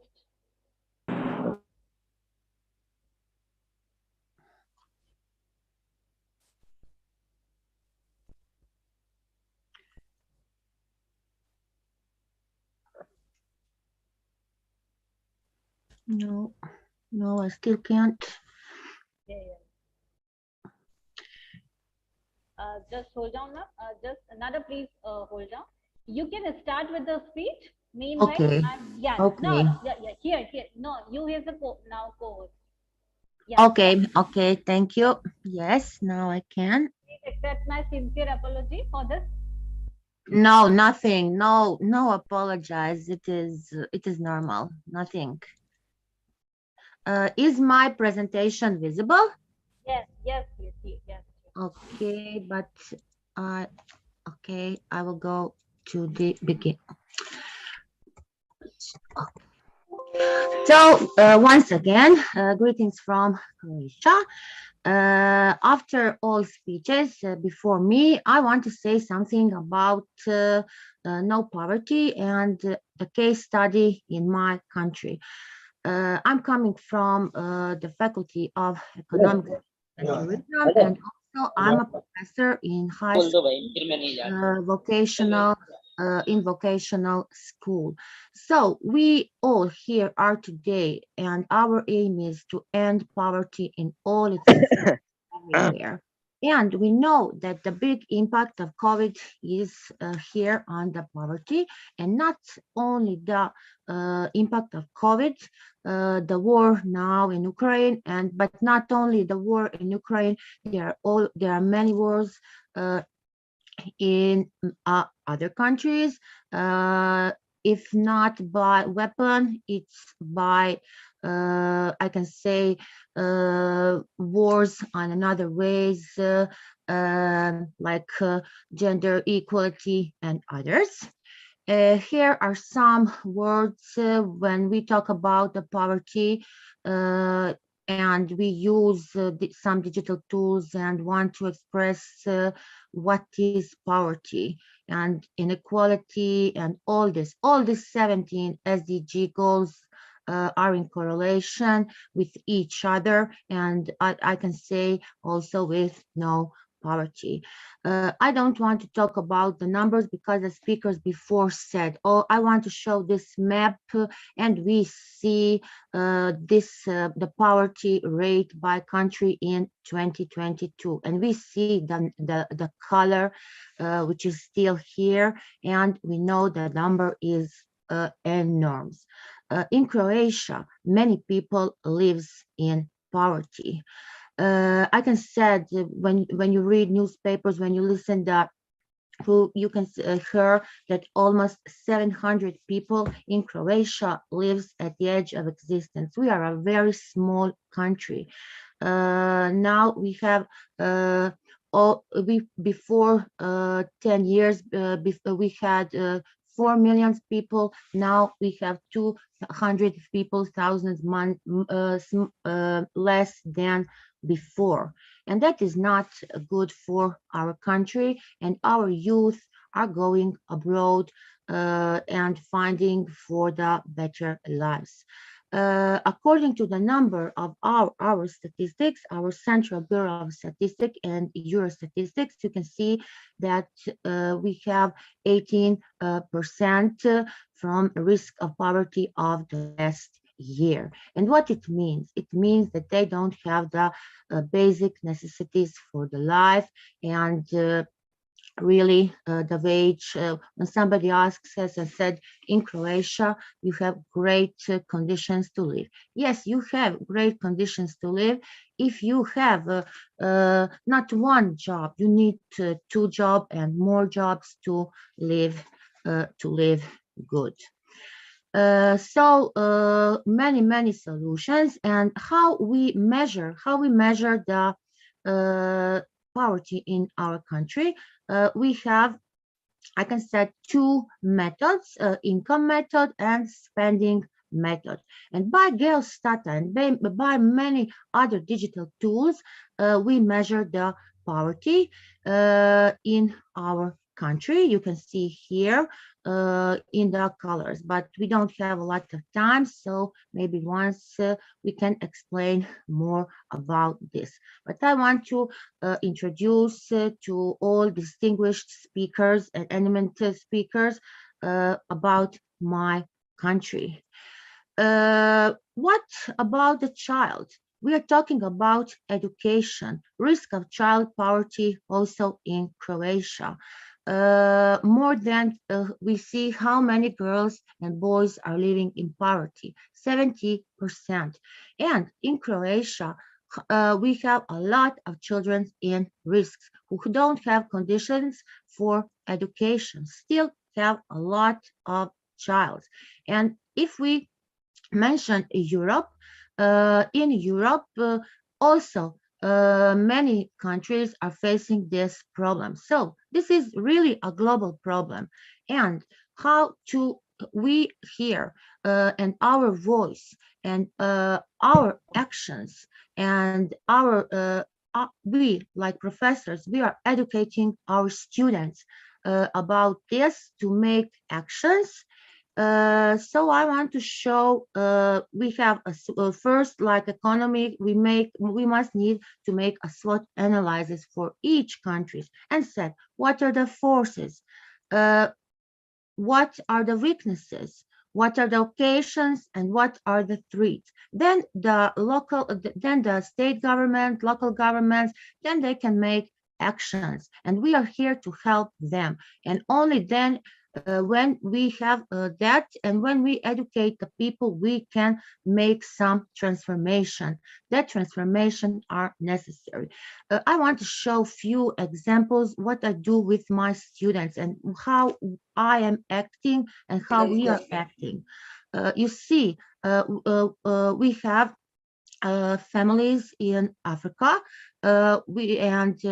In 3 times or 4 times in the year, we are sending them our helps, like you see. And when you see a child, this is a miracle, a lady from Croatia.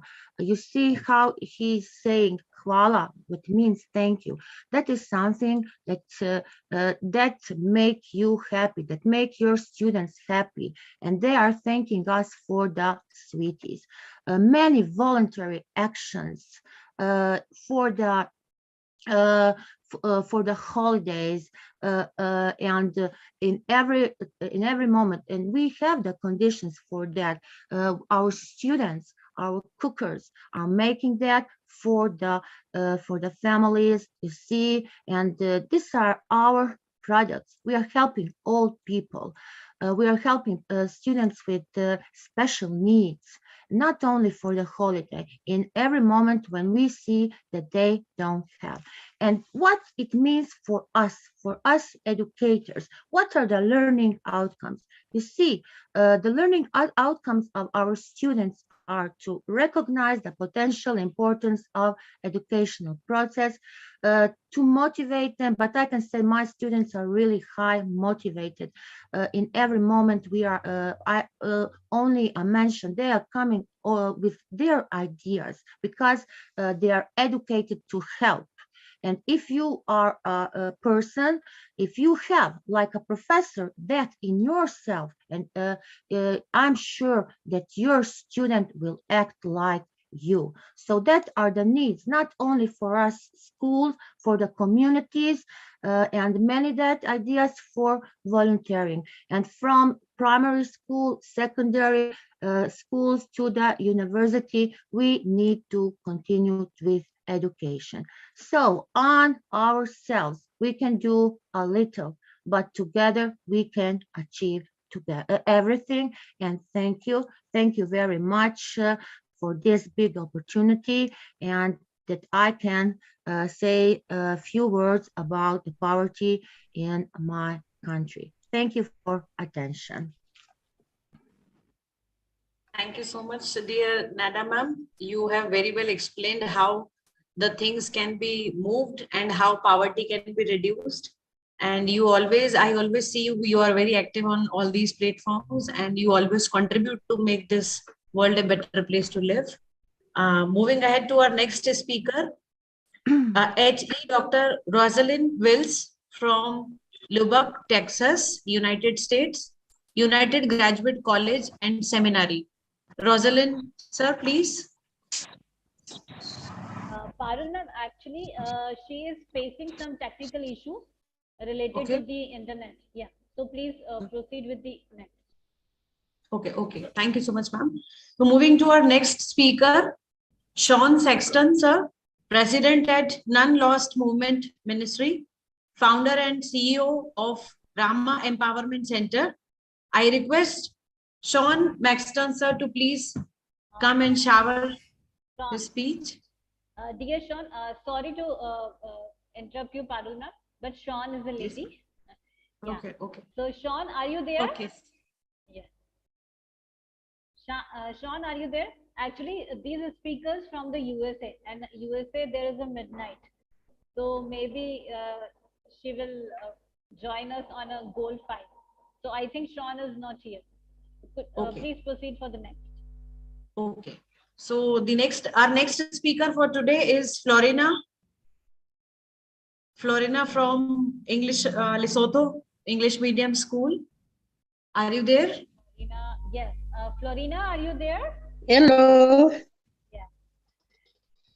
My name is from Lesotho.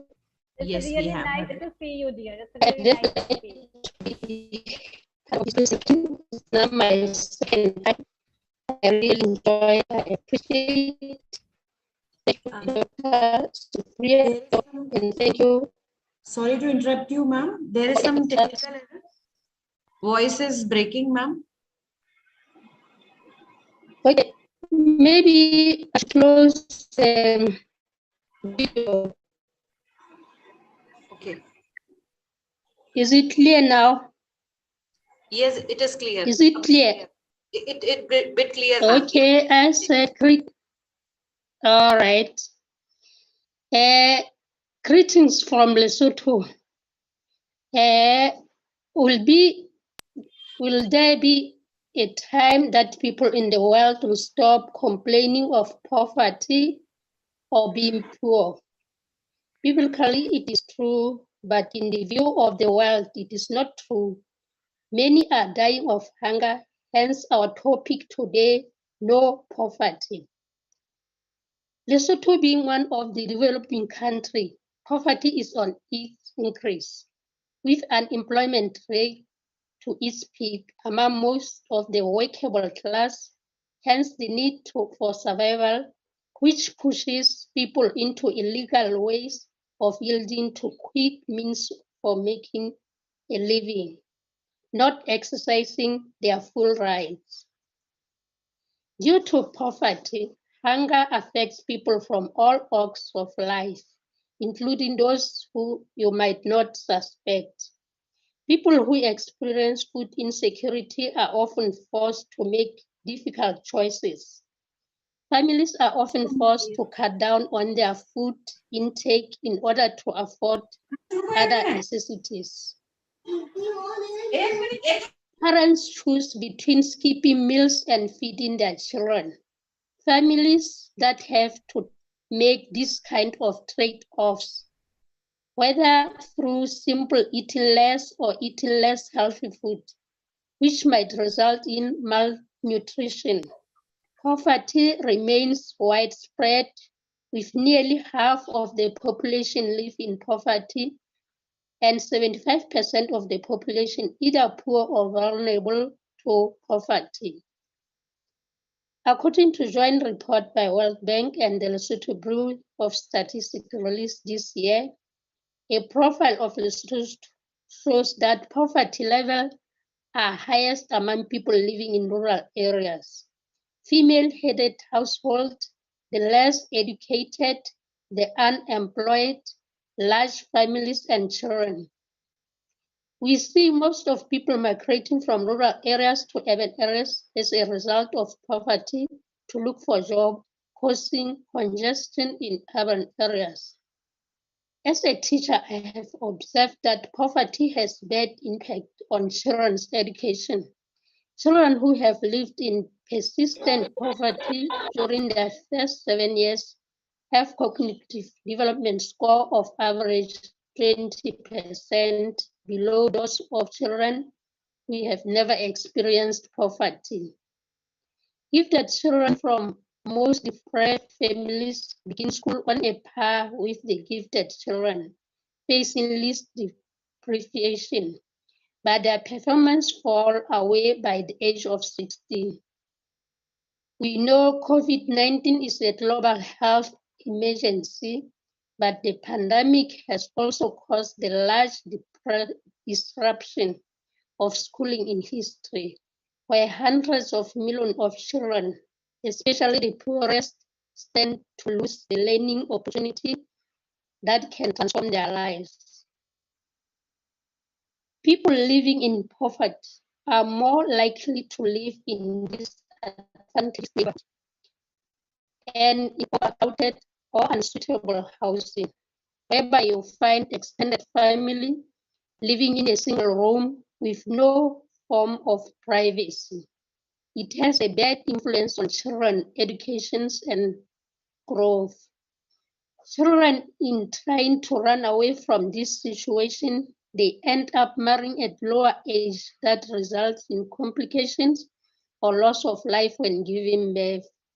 Children from low-income families often miss out on schooling events that most of us would take for granted. They miss school trips, cannot invite friends around for tea, and cannot afford a one-week holiday from home. They also opt for sex job in order to get money to buy some basic needs at young age. Hence my learners project.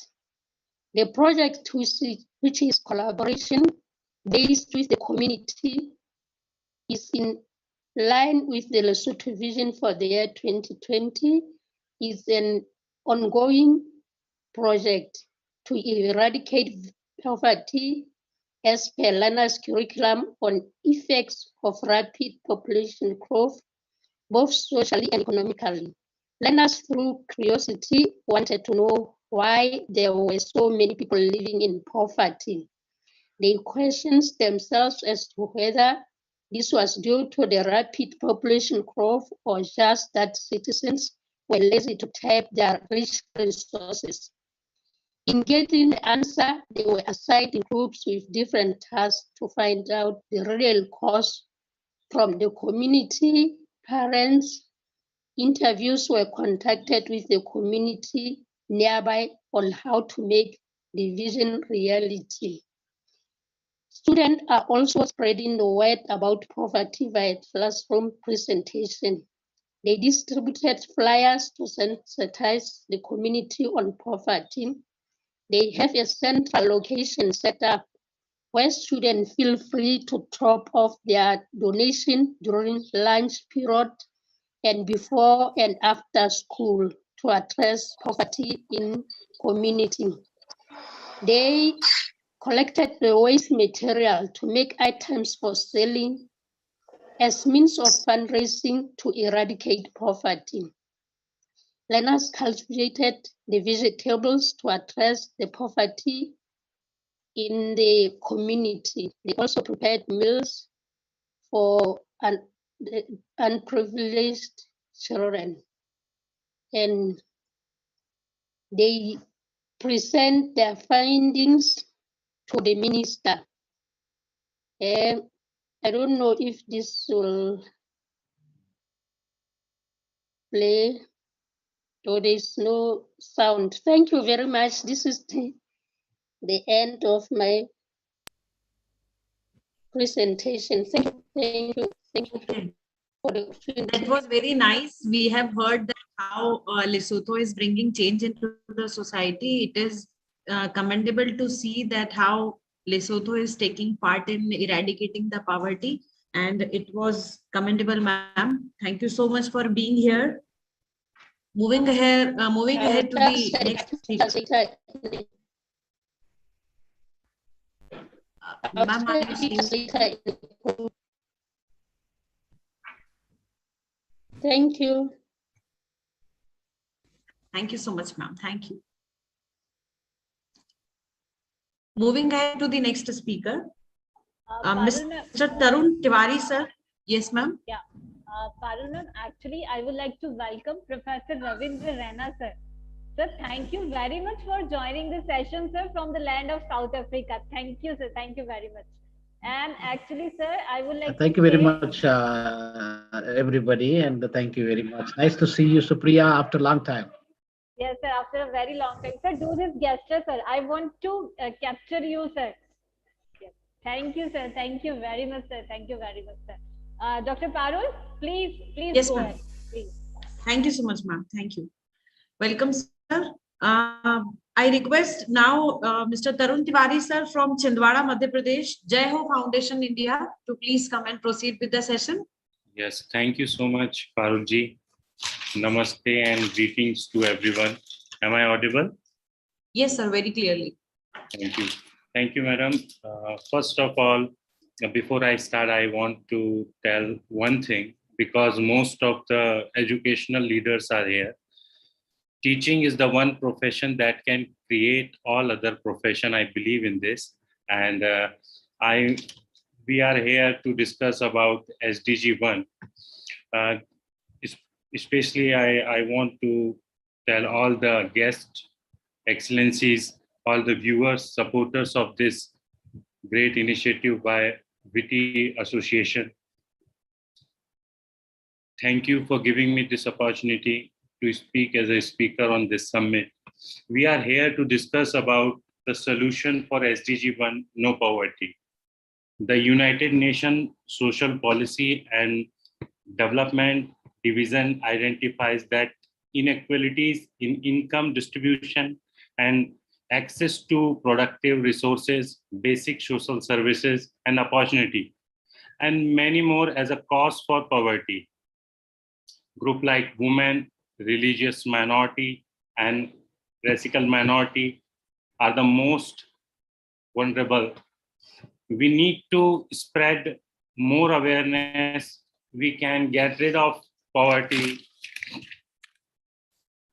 not only based on job, but with help of self-employment. we can design few programs that can help them to provide equal opportunities. Today, in the era of technology and social media, we are able to,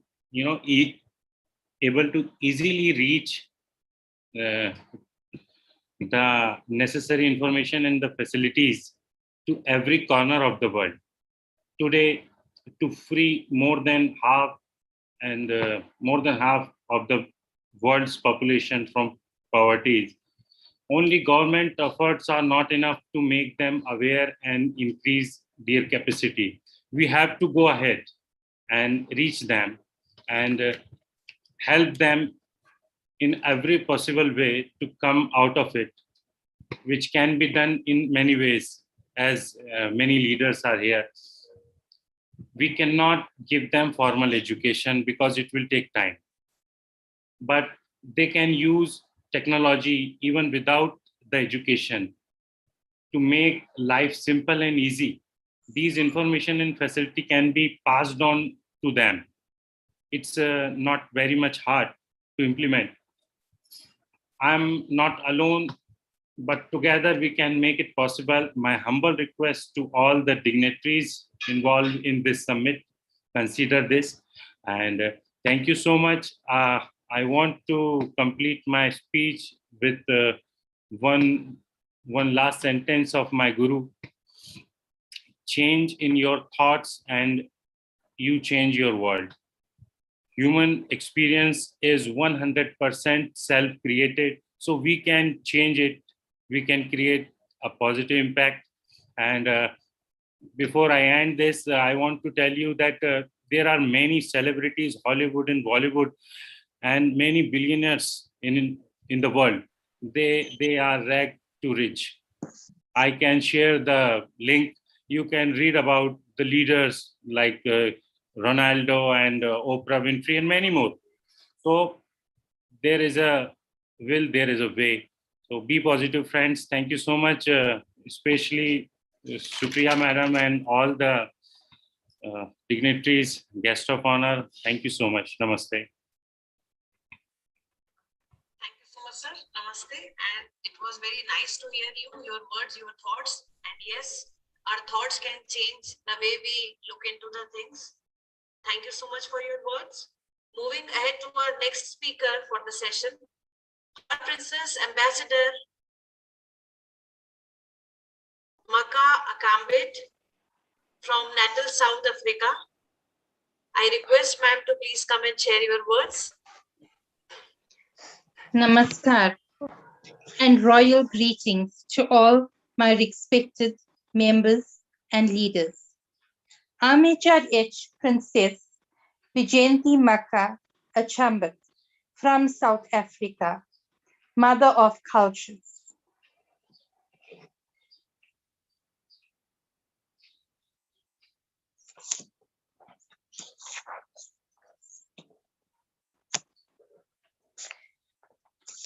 What is sustainable development? Sustainable development is an idea that human society must live to meet the needs without compromising the ability of the future generations to meet their own needs. The three components of sustainability development. The sustainable development of society refers to three major components of human existence: economical, ecological, and human. Sustainable development goals: no poverty, zero hunger, good health and well-being, quality education, gender equality, clean water and sanitation, affordable and clean energy, decent work and economic growth. The main factors of sustainable development, it respects and cares for all kinds of life forms. It improves the quality of human life.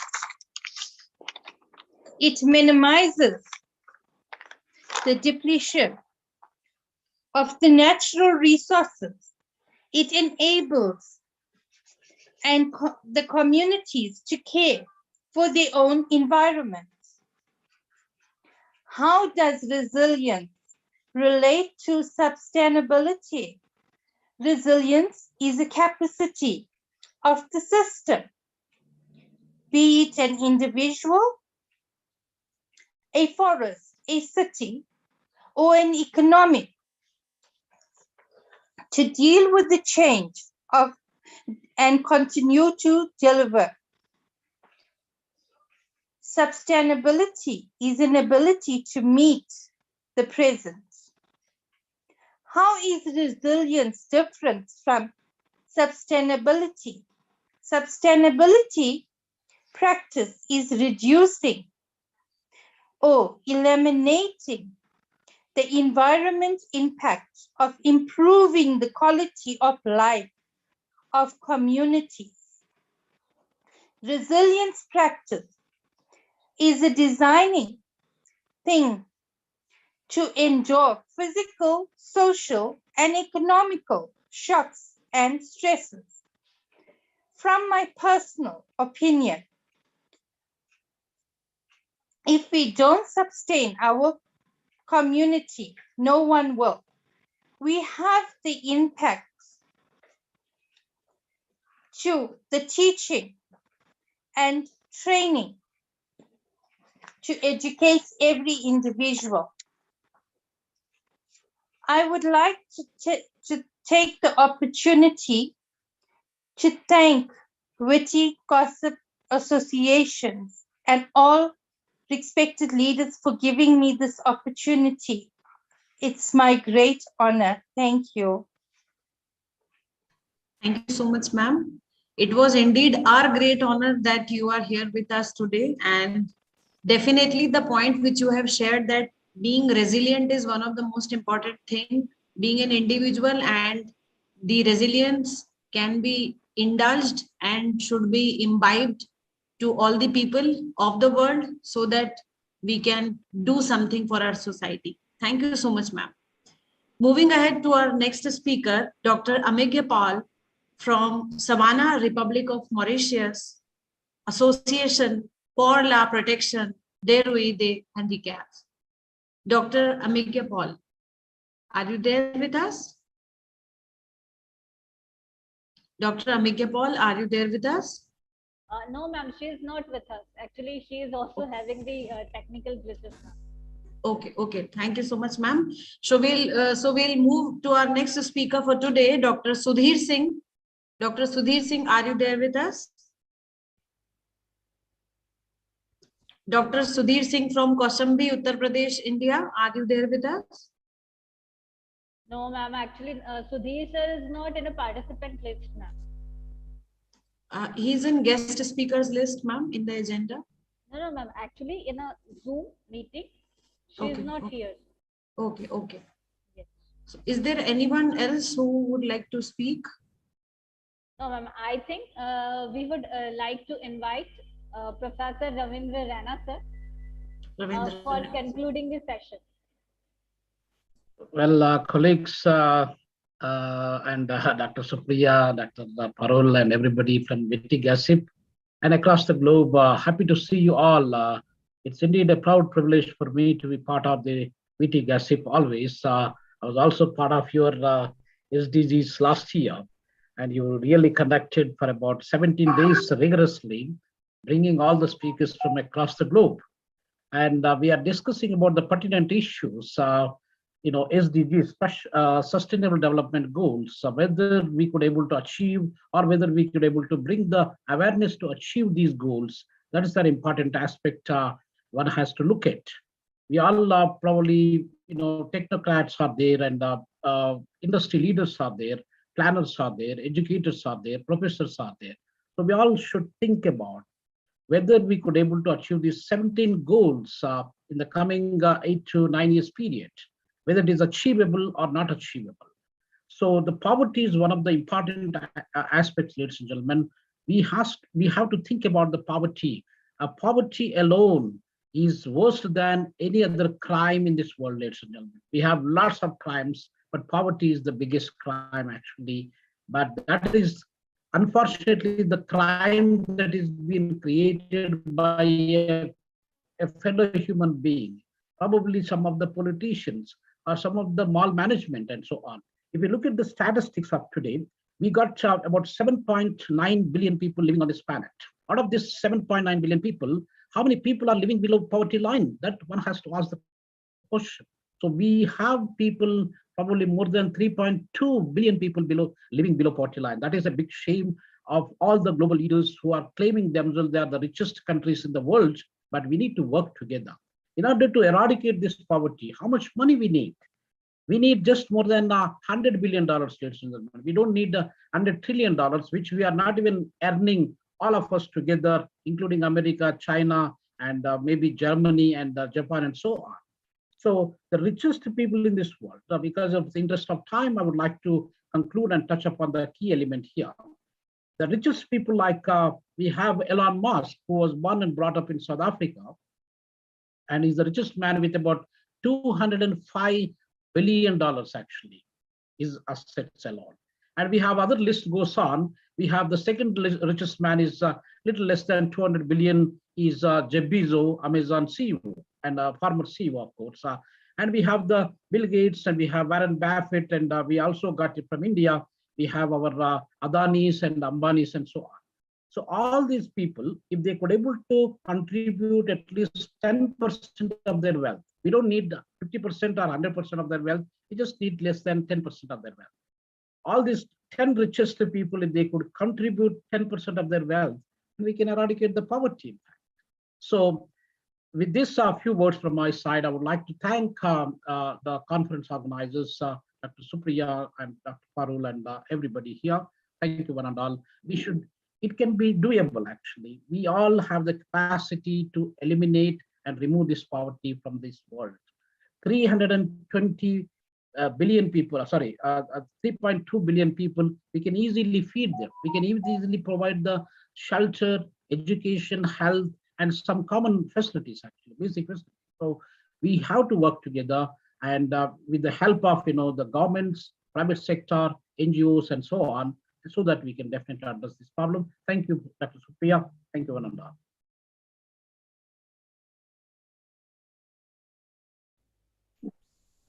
Thank you very much, sir, for joining us. Thank you very much. From the land of South Africa, you are here. So it's my privilege, sir. It's my honor to have you in the summit, sir. Thank you very much, sir. Thank you. So I would like to request Dr. Parul Sharda, ma'am. Please proceed, ma'am. Thank you so much, Rena sir, and it was our privilege to have you here, and thank you to all the dignitaries. Now I would like to request once again Dr. Rosalind Wills from United States, Texas, if you are here with us. Rosalind Wills. Ma'am, actually, we have the message from the Rosalind. Actually, okay. In her city, actually, there is a storming. So she is not available for today. She will join us in later days. Okay. So to our next speaker, Sean Sexton, sir. Sean Sexton, ma'am, President of Lost Movement Ministry. Yeah. Actually, she has a Sean, are you there?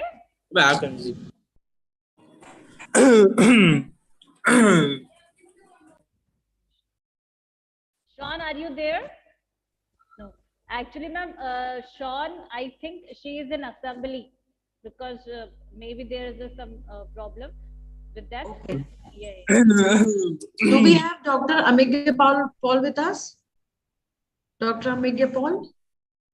Amigya Paul. Let me check, ma'am. No, I cannot see his name. Yes, I cannot she is see. not. Yeah, she is not there in participant list, ma'am. Yes. Yes, yes, ma'am. Dr. Sudhir Singh from Uttar Pradesh. Do we have Dr. Sudhir Singh?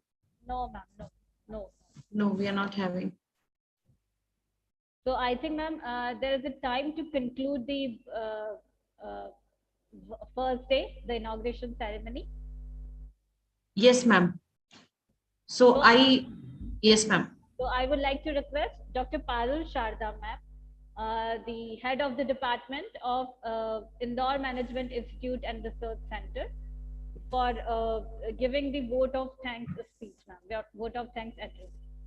Thank you so much, ma'am. And before proceeding for the vote of thanks, let us capture one picture with joining the hands with all the participants. Just a moment, ma'am. Actually, I have captured this special moment, and now I am joining the hands. So please, someone take my picture. Yes, yes, sure, ma'am.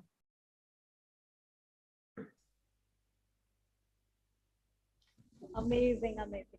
Dr. Parul, ma'am, did you remember that last year, everyone, yes, from the last year, actually, this joining hands is famous, yeah, is famous in the all the events of the Vitigossip Association.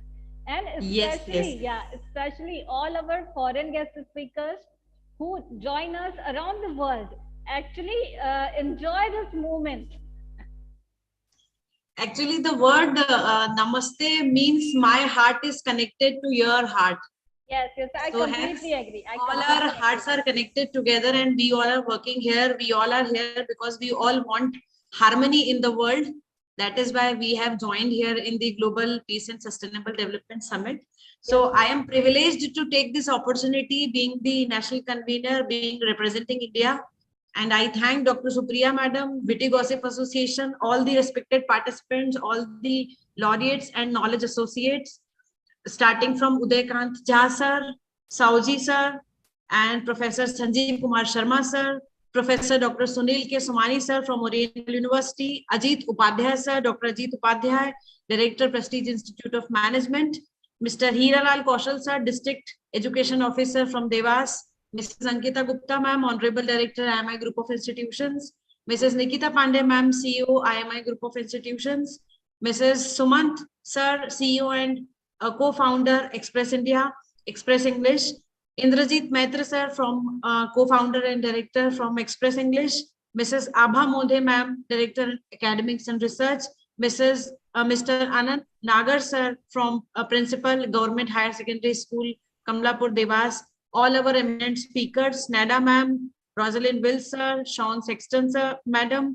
Florina madam, Tarun Tiwari sir, Amigya Paul sir, and we will the participants who would not be able to join us today due to some technical error or due to difference in time zones, I expect and I know that all of them are eager to join us, and I will soon see all of them, and it's a journey of 17 days. I request all the participants who are here to join us in all the 17 days, and इस अमृत ये जो अमृत बहेगा यहाँ पर इन 17 दिनों में, इसका सभी लोग फायदा उठाएं.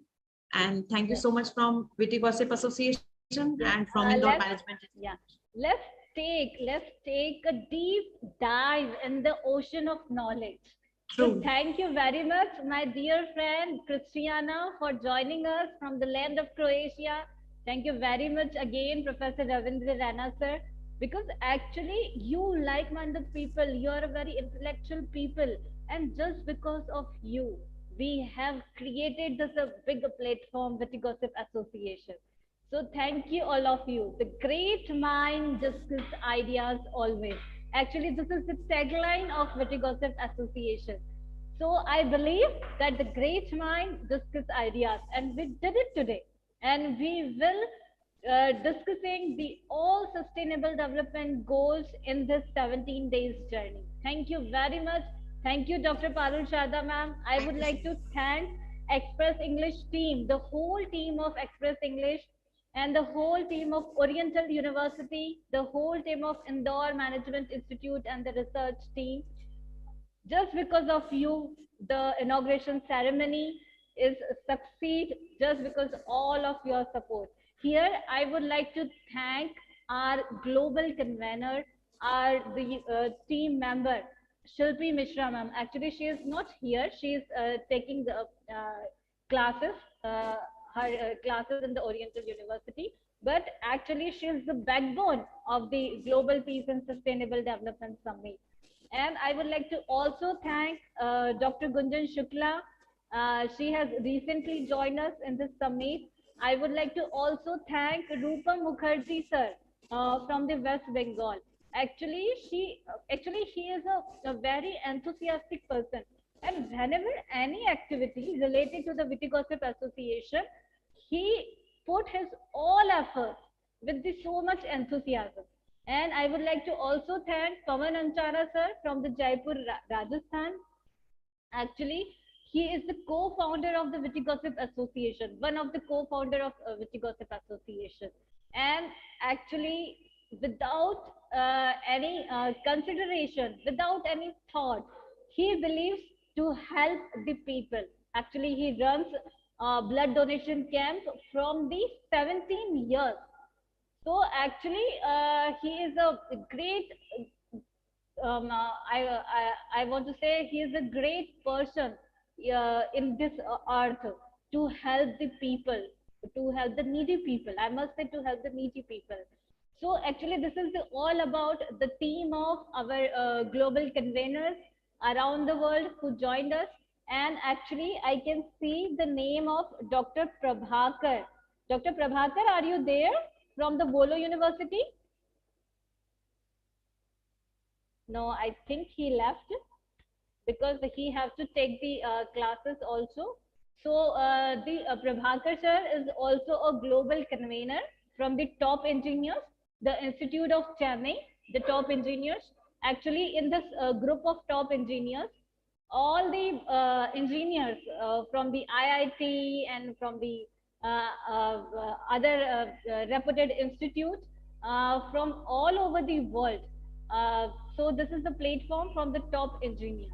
And currently, Dr. Prabhakar sir is working in the Bolo University, Ethiopia. So I would like to say again, congratulate all of us because we did it. So thank you very much to join us. Now the time is to end the meeting. So thank you very much again. So I would like to request the technical team, please stop the meeting. Thank you very much. And tomorrow we will definitely join. We will meet with the goal 2, Sustainable Development Goal 2. Thank you very much.